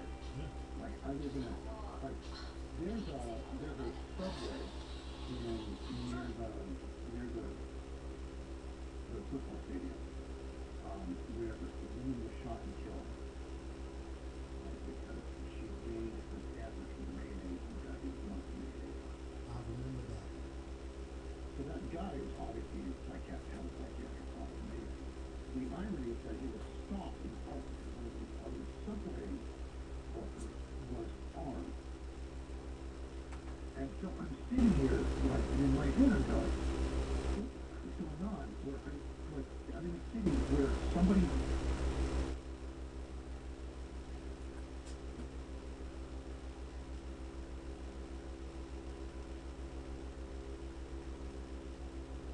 subway needs to carry a gun in order to stop it. And then, like, there's a systemic thing that's going on. That was so sad. I have to do a follow-up on that. I don't know where that is right now. Right. The rational violence. That was so sad. I remember that. Because the owner was black, wasn't it? It was black. Everybody's black. Creep.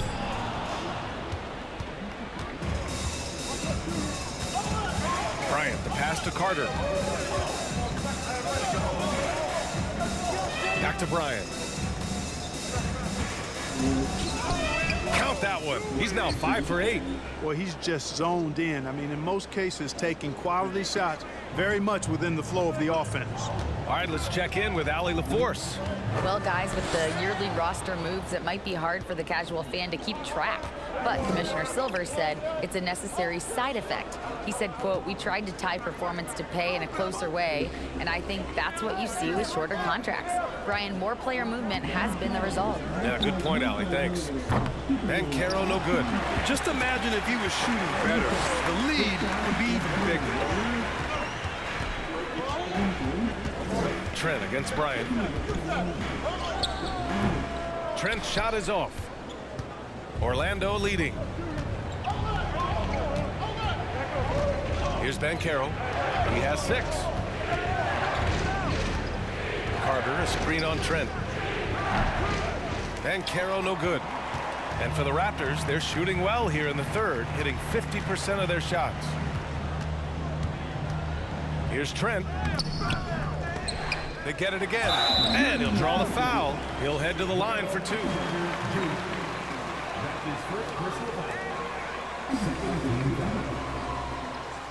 At the line for Toronto, Gary Trent Jr.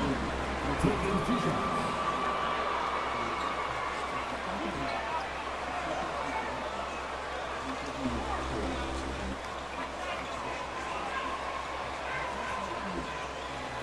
Hey, look, so my moderators, put George Cheese's YouTube channel in the chat and y'all subscribe to his channel. The channel is pinned at the top. Don't put the YouTube channel there.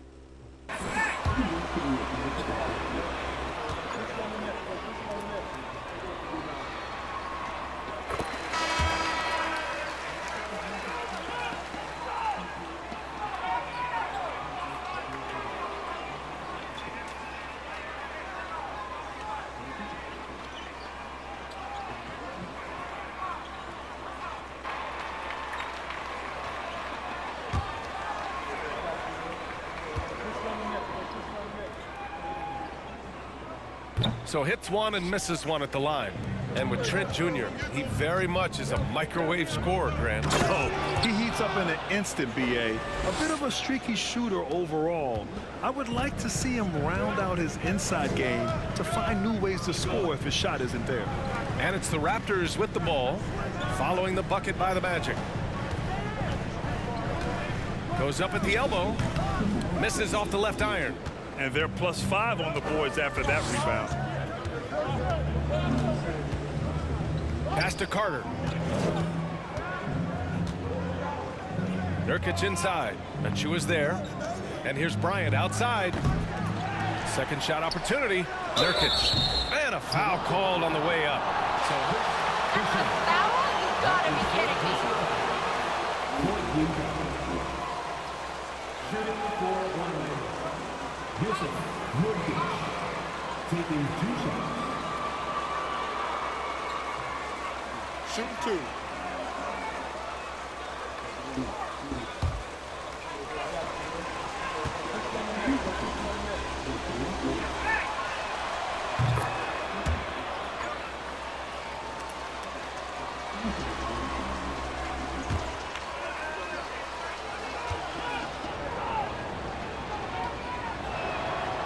Second free throw, no good.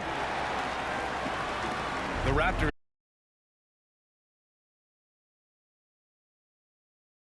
Pass to Trent. Oh, and he got fouled on his way up. That is third personal foul. 13 foul. At the line for your Raptors, Gary Trent Jr. At the line for 2.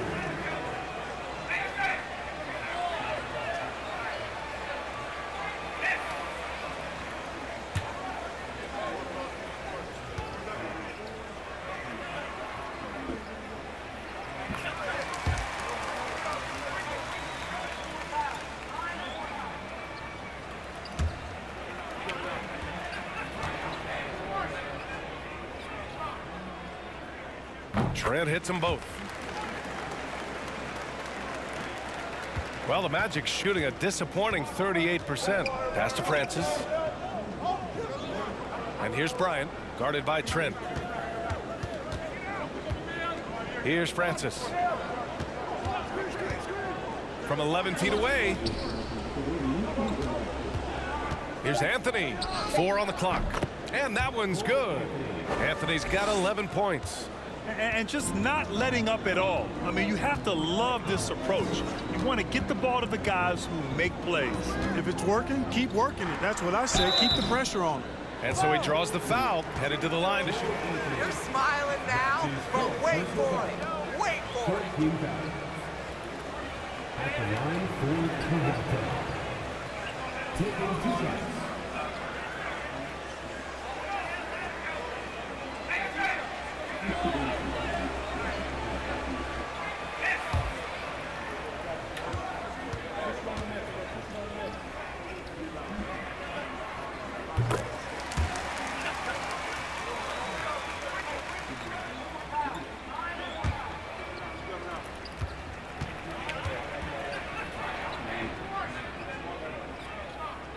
No good on the second, so he hits 1 of 2. The Magic shooting pretty well at 45%. Here's Bryant, and it's Orlando with another. He drops yet another dime, just facilitating this offense like a maestro. Well, when you look at the assist totals, heck, they've been clearly the better team. Here's Moncrief. Orlando grabs the miss. Carter's got his 8th rebound here tonight. Still looking for his first make, and they could really use the help right now. Here's Francis. Oh, and there's the whistle on the shot. Are you crazy? Where's the foul? 15 foul. Shooting for Orlando. At the line for 2. Shoot 2.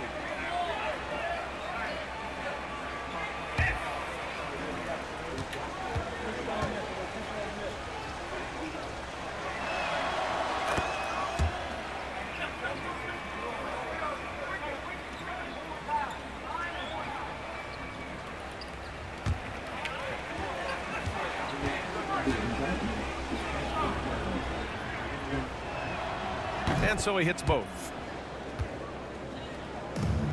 And if they're going to make a move, this is a good time to start. And there's still plenty of time, but they definitely don't want to let this game get too far out of hand. Boucher passes to Trent. Carter against Boucher. Pass to Niang. Down to 5 on the shot clock. Lets it go from deep. Hey, it's Boucher with a 3. Gets the shot he wants. The defense wasn't quite connected enough. They lost contact. Three-pointer Anthony. Count that one. He's now 5 for 8. This is just fun. These teams are trading threes back and forth. Nothing like answering back. One team gets 3, you fire 3 of your own. Boom. Now here's Trent. He's got 10. Here's the floater. Rebounded by Nurkic. Nurkic has got 5 rebounds in the game. And right now, they're +8 in the rebounding category. That's helping them run away with this. Yeah, double-digit advantage on the scoreboard. They've taken the initiative. They've played, I think, with more purpose so far. Here's Trent. Oh, what a finish in traffic! My goodness! That's what you call playing big. He just stays committed to the attack mode.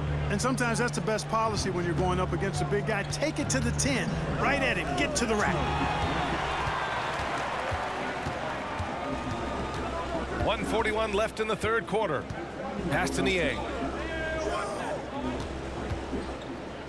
And here's Trent. He's got 12. Shot clock at 6. Shoots over Bryant. Trent's shot is off. Orlando's gone just 1 of 6 from long distance here in the third. The shots just aren't falling. Anthony, the pass to Bryant. And then Bryant with the dunk. And adds a few more points to their lead, showing off some style. Wow, that was prime time stuff right there. Guys, it is symbolic of their effort here tonight. Here's Trent. After the basket by Orlando. Shoots over Bryant. No good, a bit long that time. Well, the Magic shooting about 53% in the third, a very good number. And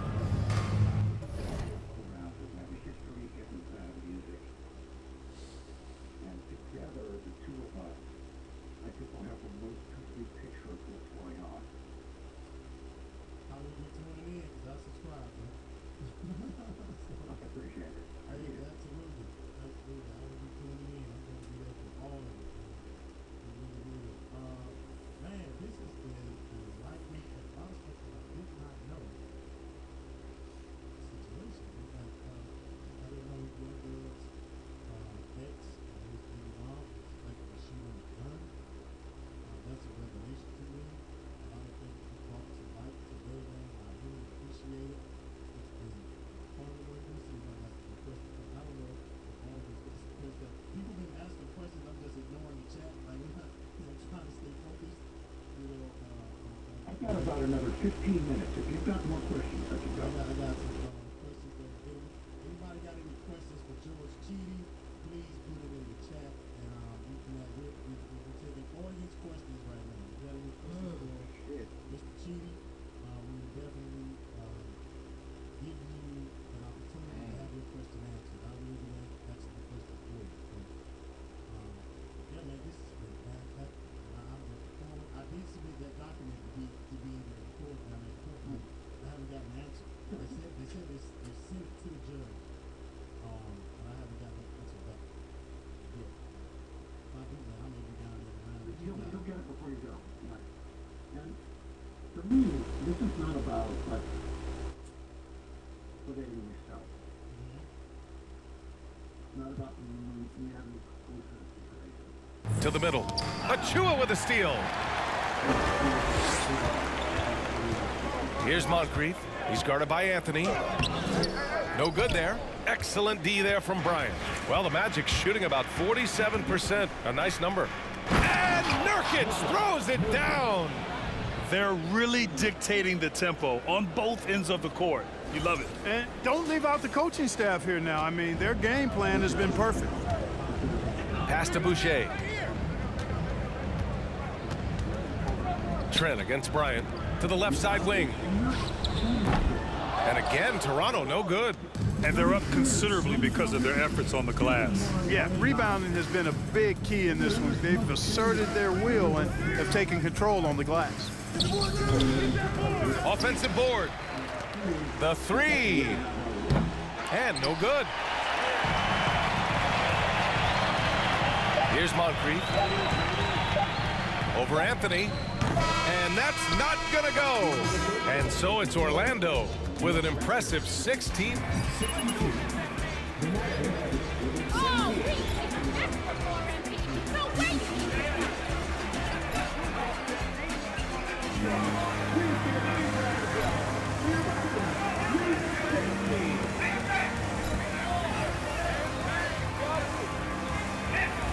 That's what I'm talking about here.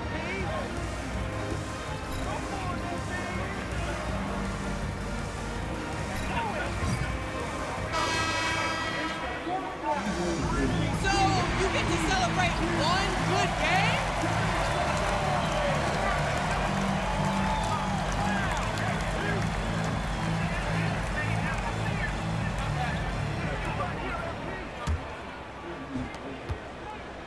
Toronto shooting poorly, just 30% so far. Van Vliet and Trent Jr. team up as the backcourt. OG Anunoby out there with Precious Achiuwa, and it's Siakam in at the 5 down low. So that's the 5 in the game for Toronto. It's rebounded by Banchero. Banchero's got his 7th rebound here tonight. Here's Bryant, and then Bryant with the dunk. An elite scorer, demonstrating once again how fast he can fill it up. Pass to Anunoby. And here's Siakam. Fires from deep. It's hauled in by the Magic. Nurkic just got rebound number 8 here already in the game. Bryant on the drive. Stolen away. Nice job to interrupt the alley-oop attempt. Siakam, the pass to Trent. The steal. Bryant outside. And there's a whistle. That goes on Pascal Siakam. That's his 2nd personal foul. In for tonight, Franz Wagner.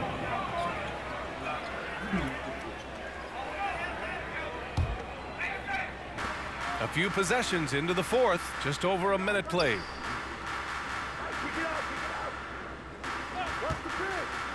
To the paint. Achiuwa with a steal.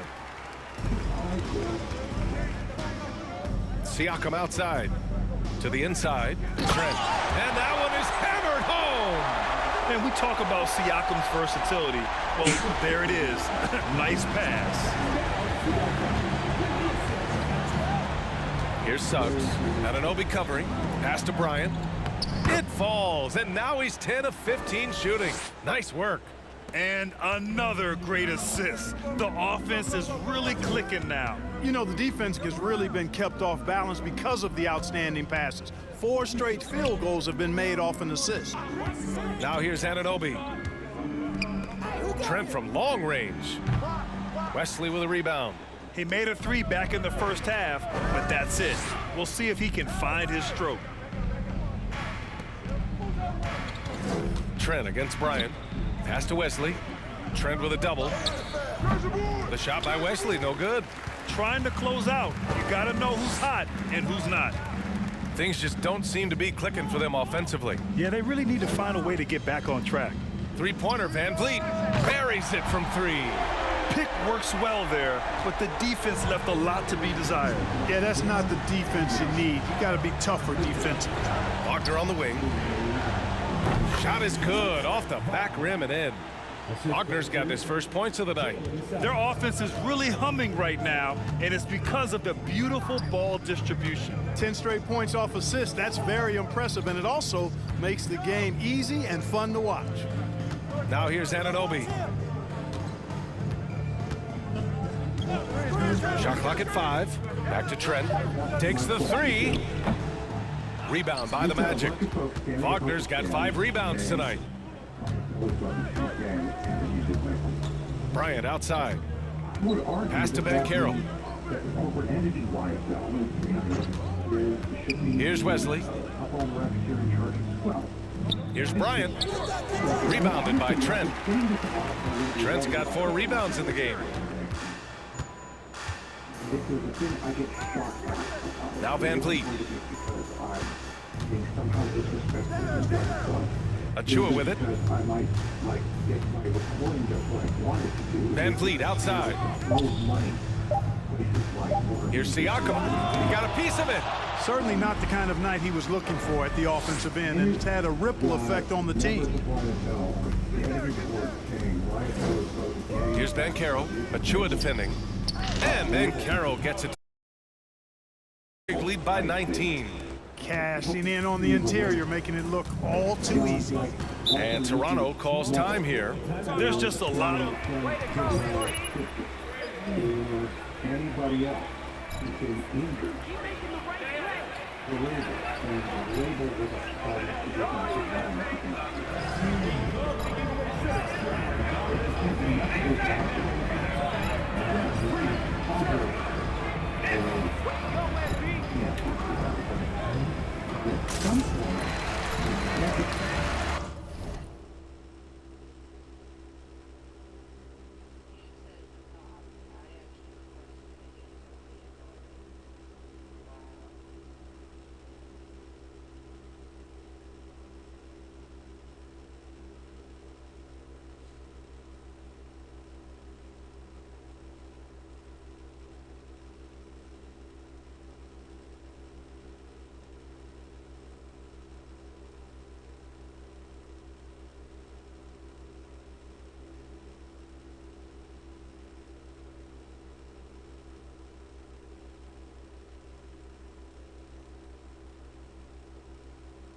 These things happen because it makes someone money. All of these patterns remain in place the way they are because they are profitable. And once you remove the profit motivation for it, I think it goes away. And I think that's the only way it goes away. I don't think me sounding like Chipper Gore standing on a soapbox going, you shouldn't be doing this kind of naughty language and shooting bad people. Nobody cares. Nobody's going to care. But if I say, you're on the hook for $300 million, and by the way, like there was a recent court case in Atlanta, that got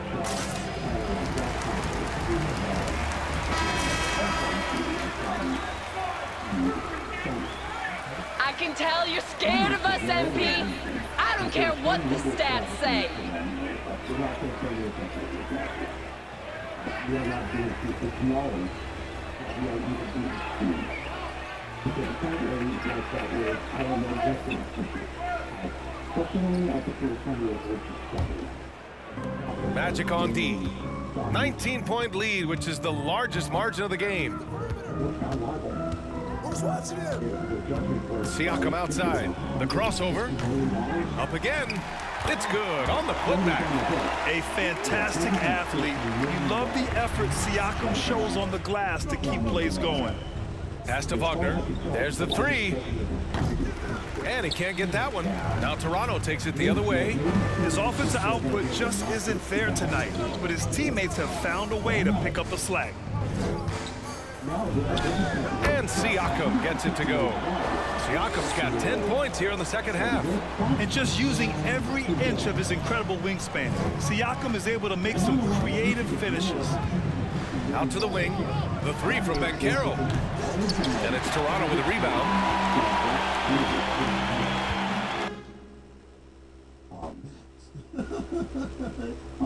Because music doesn't make money like it used to.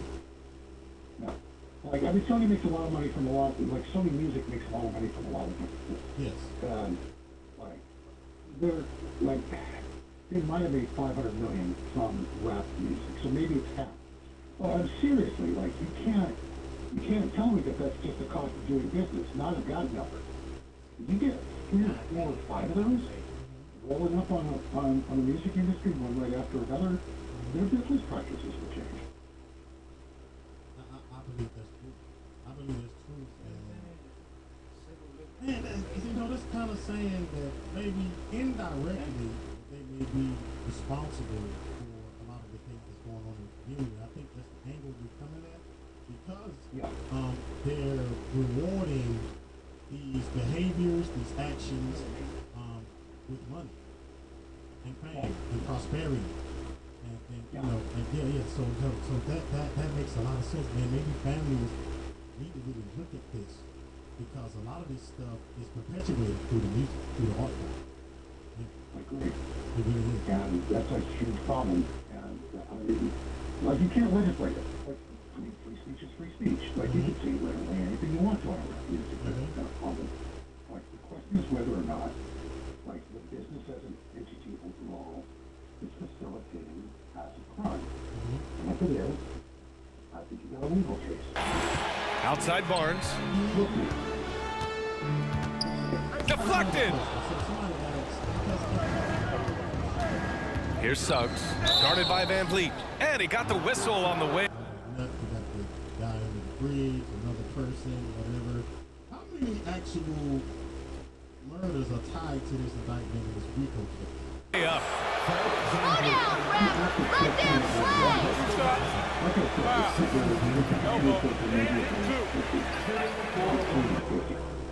I'm pretty sure the number is closer to 25. Okay. Right. 25. Right. I mean, it's like, what's his name? Starts with a J.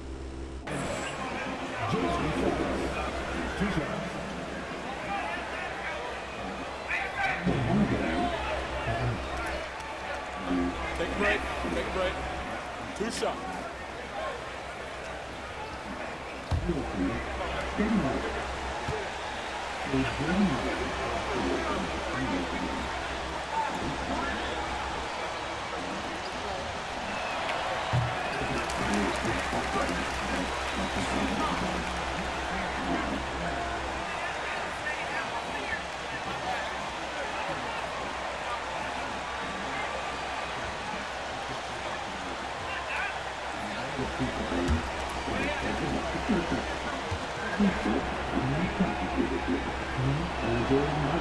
And that trip coming up empty, missing both. Toronto's gone only 1 of 4 from the perimeter here in this fourth quarter. Trent's shot is off. This has been a tough quarter for him and a challenging game for this team. Here's the screen by Bryant. And Suggs the bucket on the assist from Bryant. Bryant's got 5 assists in the game. Van Vliet, the pass to Anunoby. Siakam outside. Back to Anunoby. Now Van Vliet. 6 to shoot. Oh, a clear foul there on the missed shot.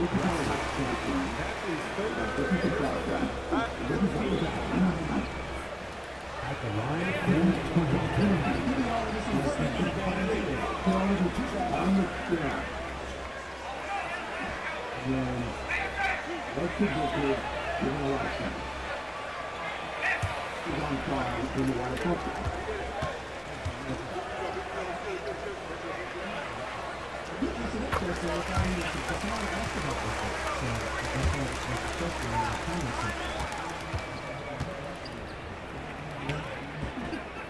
Both free throws good from Van Vliet. For Orlando, they've got 5 shots out of 9 to go in this fourth. Here's Suggs.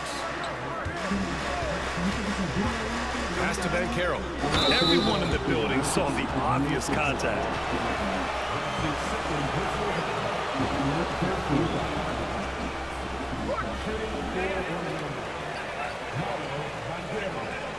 taking 2 shots. Shoot 2.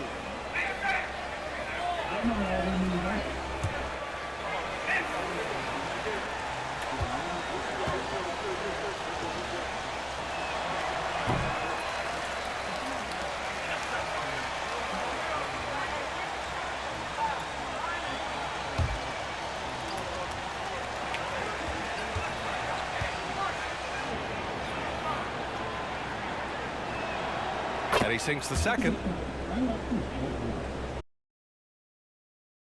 Siakam trying to make up ground here. And with plenty of time left, you want to play with urgency, but not desperation. Second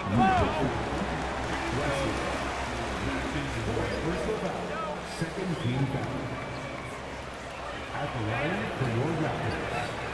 Pascal Siakam taking 2 shots.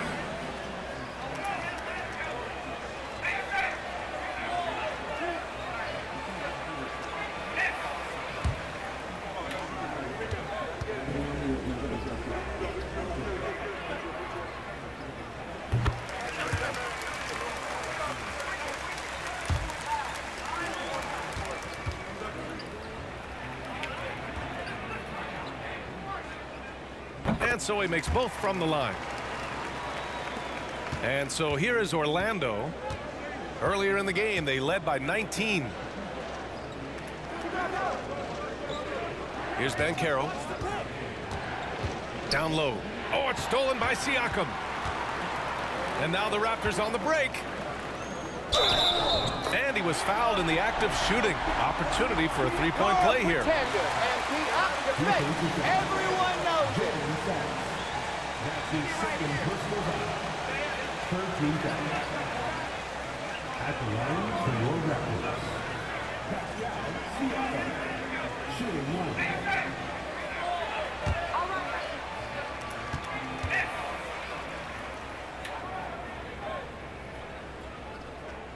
That's good from Siakam.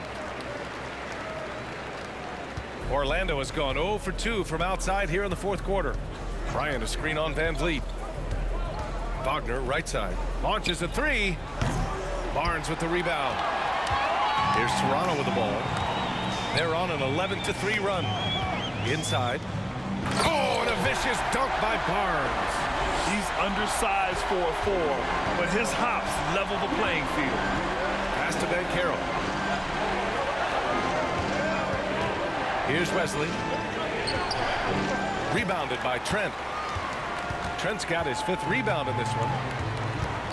Siakam outside. Here's Barnes. Goes back up. It's rebounded by Ben Carroll. Ben Carroll's got his 8th rebound here tonight. Pass to Wesley. And it's stolen by Van Vliet. And now the Raptors on the break. Trent outside.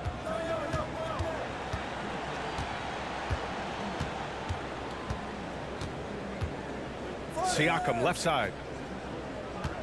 Just 5 to shoot. It's good. Siakam's got 11 here in the quarter alone. And he's single-handedly trying to keep them alive. Terrific scoring quarter. Will it be enough, though? Pass to Ben Carroll. That one's good. And the assist to Bryant. Bryant's got his 6th assist of the night. Encouraging signs for him after starting the game poorly. He's picked it up here in the second half. Now here's Siakam.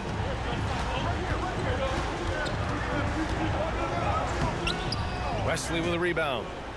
The Magic have gotten 6 of 12 shots to go here in this fourth quarter. Here's Bryant. The basket drops, and he gets fouled on the... Let them play!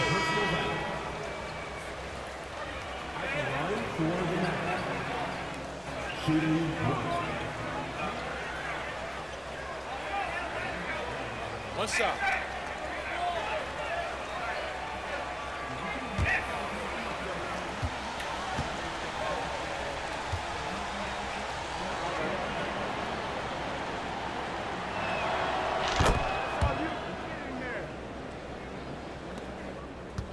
Toronto's gone just 1 of 6 from downtown in this final quarter. Who's watching here? Siakam against Nurkic. Siakam outside. From the stripe. Orlando grabs the miss. Nurkic has got rebound number 9 now. What an effort here tonight. The rebounding differential is a major story in this game. Yeah, and they've been on the winning end. I mean, effort is one thing you can always control in addition to attitude. I would credit this lead to force of will. And it only makes sense to give him the rock again. He put the team on his back all game. And no let up in him either, guys. I mean, he wants to continue to expand that lead, and as long as he's the one taking the shots, that lead's going to expand. Now here's Van Vliet. Pass to Anunoby. Here's Moncrief. They need this. Rebound by the Magic. Van Carroll's got 9 rebounds in the game. Boy, he's getting it done. Here's Suggs, guarded by Van Vliet. Back to Wagner. Kicks it out to Bryant, to the inside. Suggs, no good. I think he'll think twice about attempting that shot next time. The defense was right on top of him there. Back to Siakam. Wagner against Van Vliet. Over Wagner. And here's Siakam for 3. Orlando grabs the miss. Earlier in the game, they led by 19. Pass to Suggs. Now here's Nurkic. Anunoby covering. Anunoby with a double team. Oh, stolen by Anunoby. In transition, here they come. Here's Van Vliet. The shot no good. Nice D from Wagner. Well, Orlando's shooting at a 48% clip from the floor. It's Suggs with a drive. Three-pointer. Offensive rebound. Nurkic. Yep, that one goes. And that's a double-double for him now.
.119 left in the fourth. Van Vliet outside. Siakam right side. Trent outside to stop the drought. No luck on that one. Now Orlando takes it the other way. Pass to Wagner. Here's Bull. Wagner outside. Bryant outside. Clock at 6.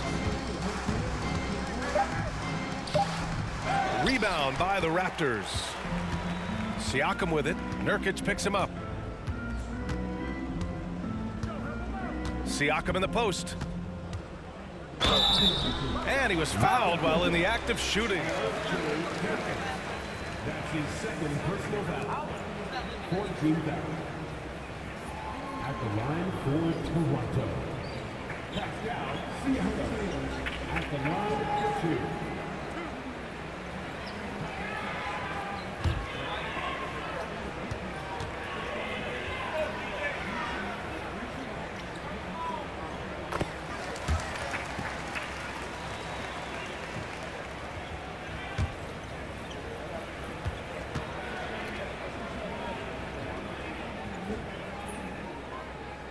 And that's good as he hits both shots. 29 seconds left to play in the fourth. Here's Hampton, guarded by Van Vliet. Pass to Bull, beyond the arc. Drills it from deep. They really came in with the right mindset today. I can guarantee you their flight home will be filled with some smiles. Yep, to have a stress-free win on the road, very satisfying. The fans are already headed for the exits. Now Van Vliet. So no problem for Orlando as they get the win. Boy, this crowd has to be shocked by the way their team was dismantled. Shocked and surprised. It doesn't matter what the matchup is. You never expect a road team to just waltz in and cruise to the type of victory like we saw tonight. And that about wraps it up. For Clark Kellogg, Allie LaForce, and Grant Hill, this is Brian Anderson. We'll see you next time. Have a great evening.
been to like a big theatrical production. You know, fun. Like a Broadway play? Yeah, like one of the big ones.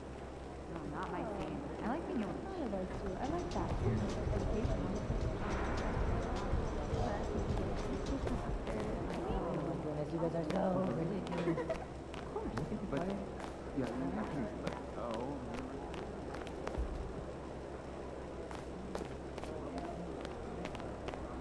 Yeah, Pete.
Bluetooth connected.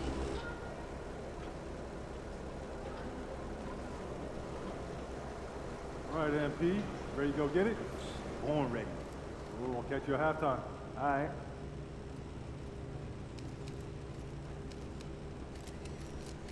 MP, over here, over here.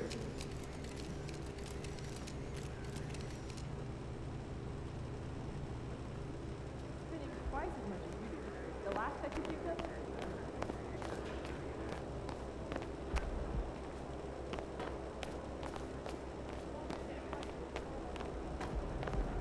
MP in the house.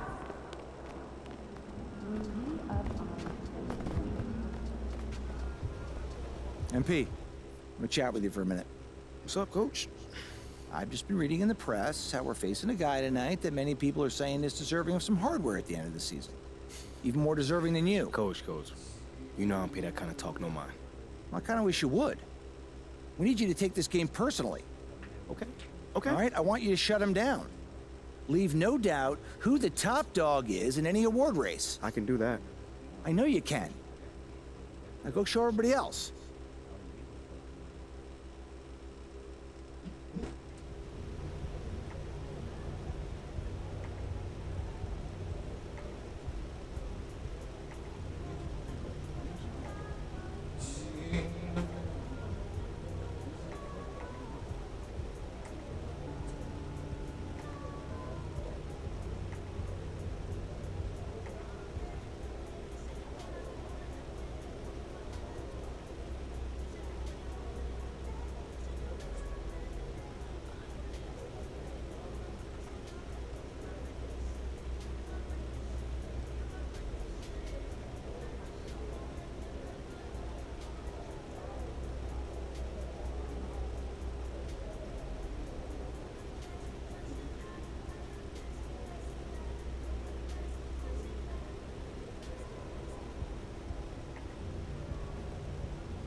No, I'm going. I ain't afraid to go to Atlanta. I just don't want to be in the middle of the bullshit.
But I would like to chop it up with some of y'all.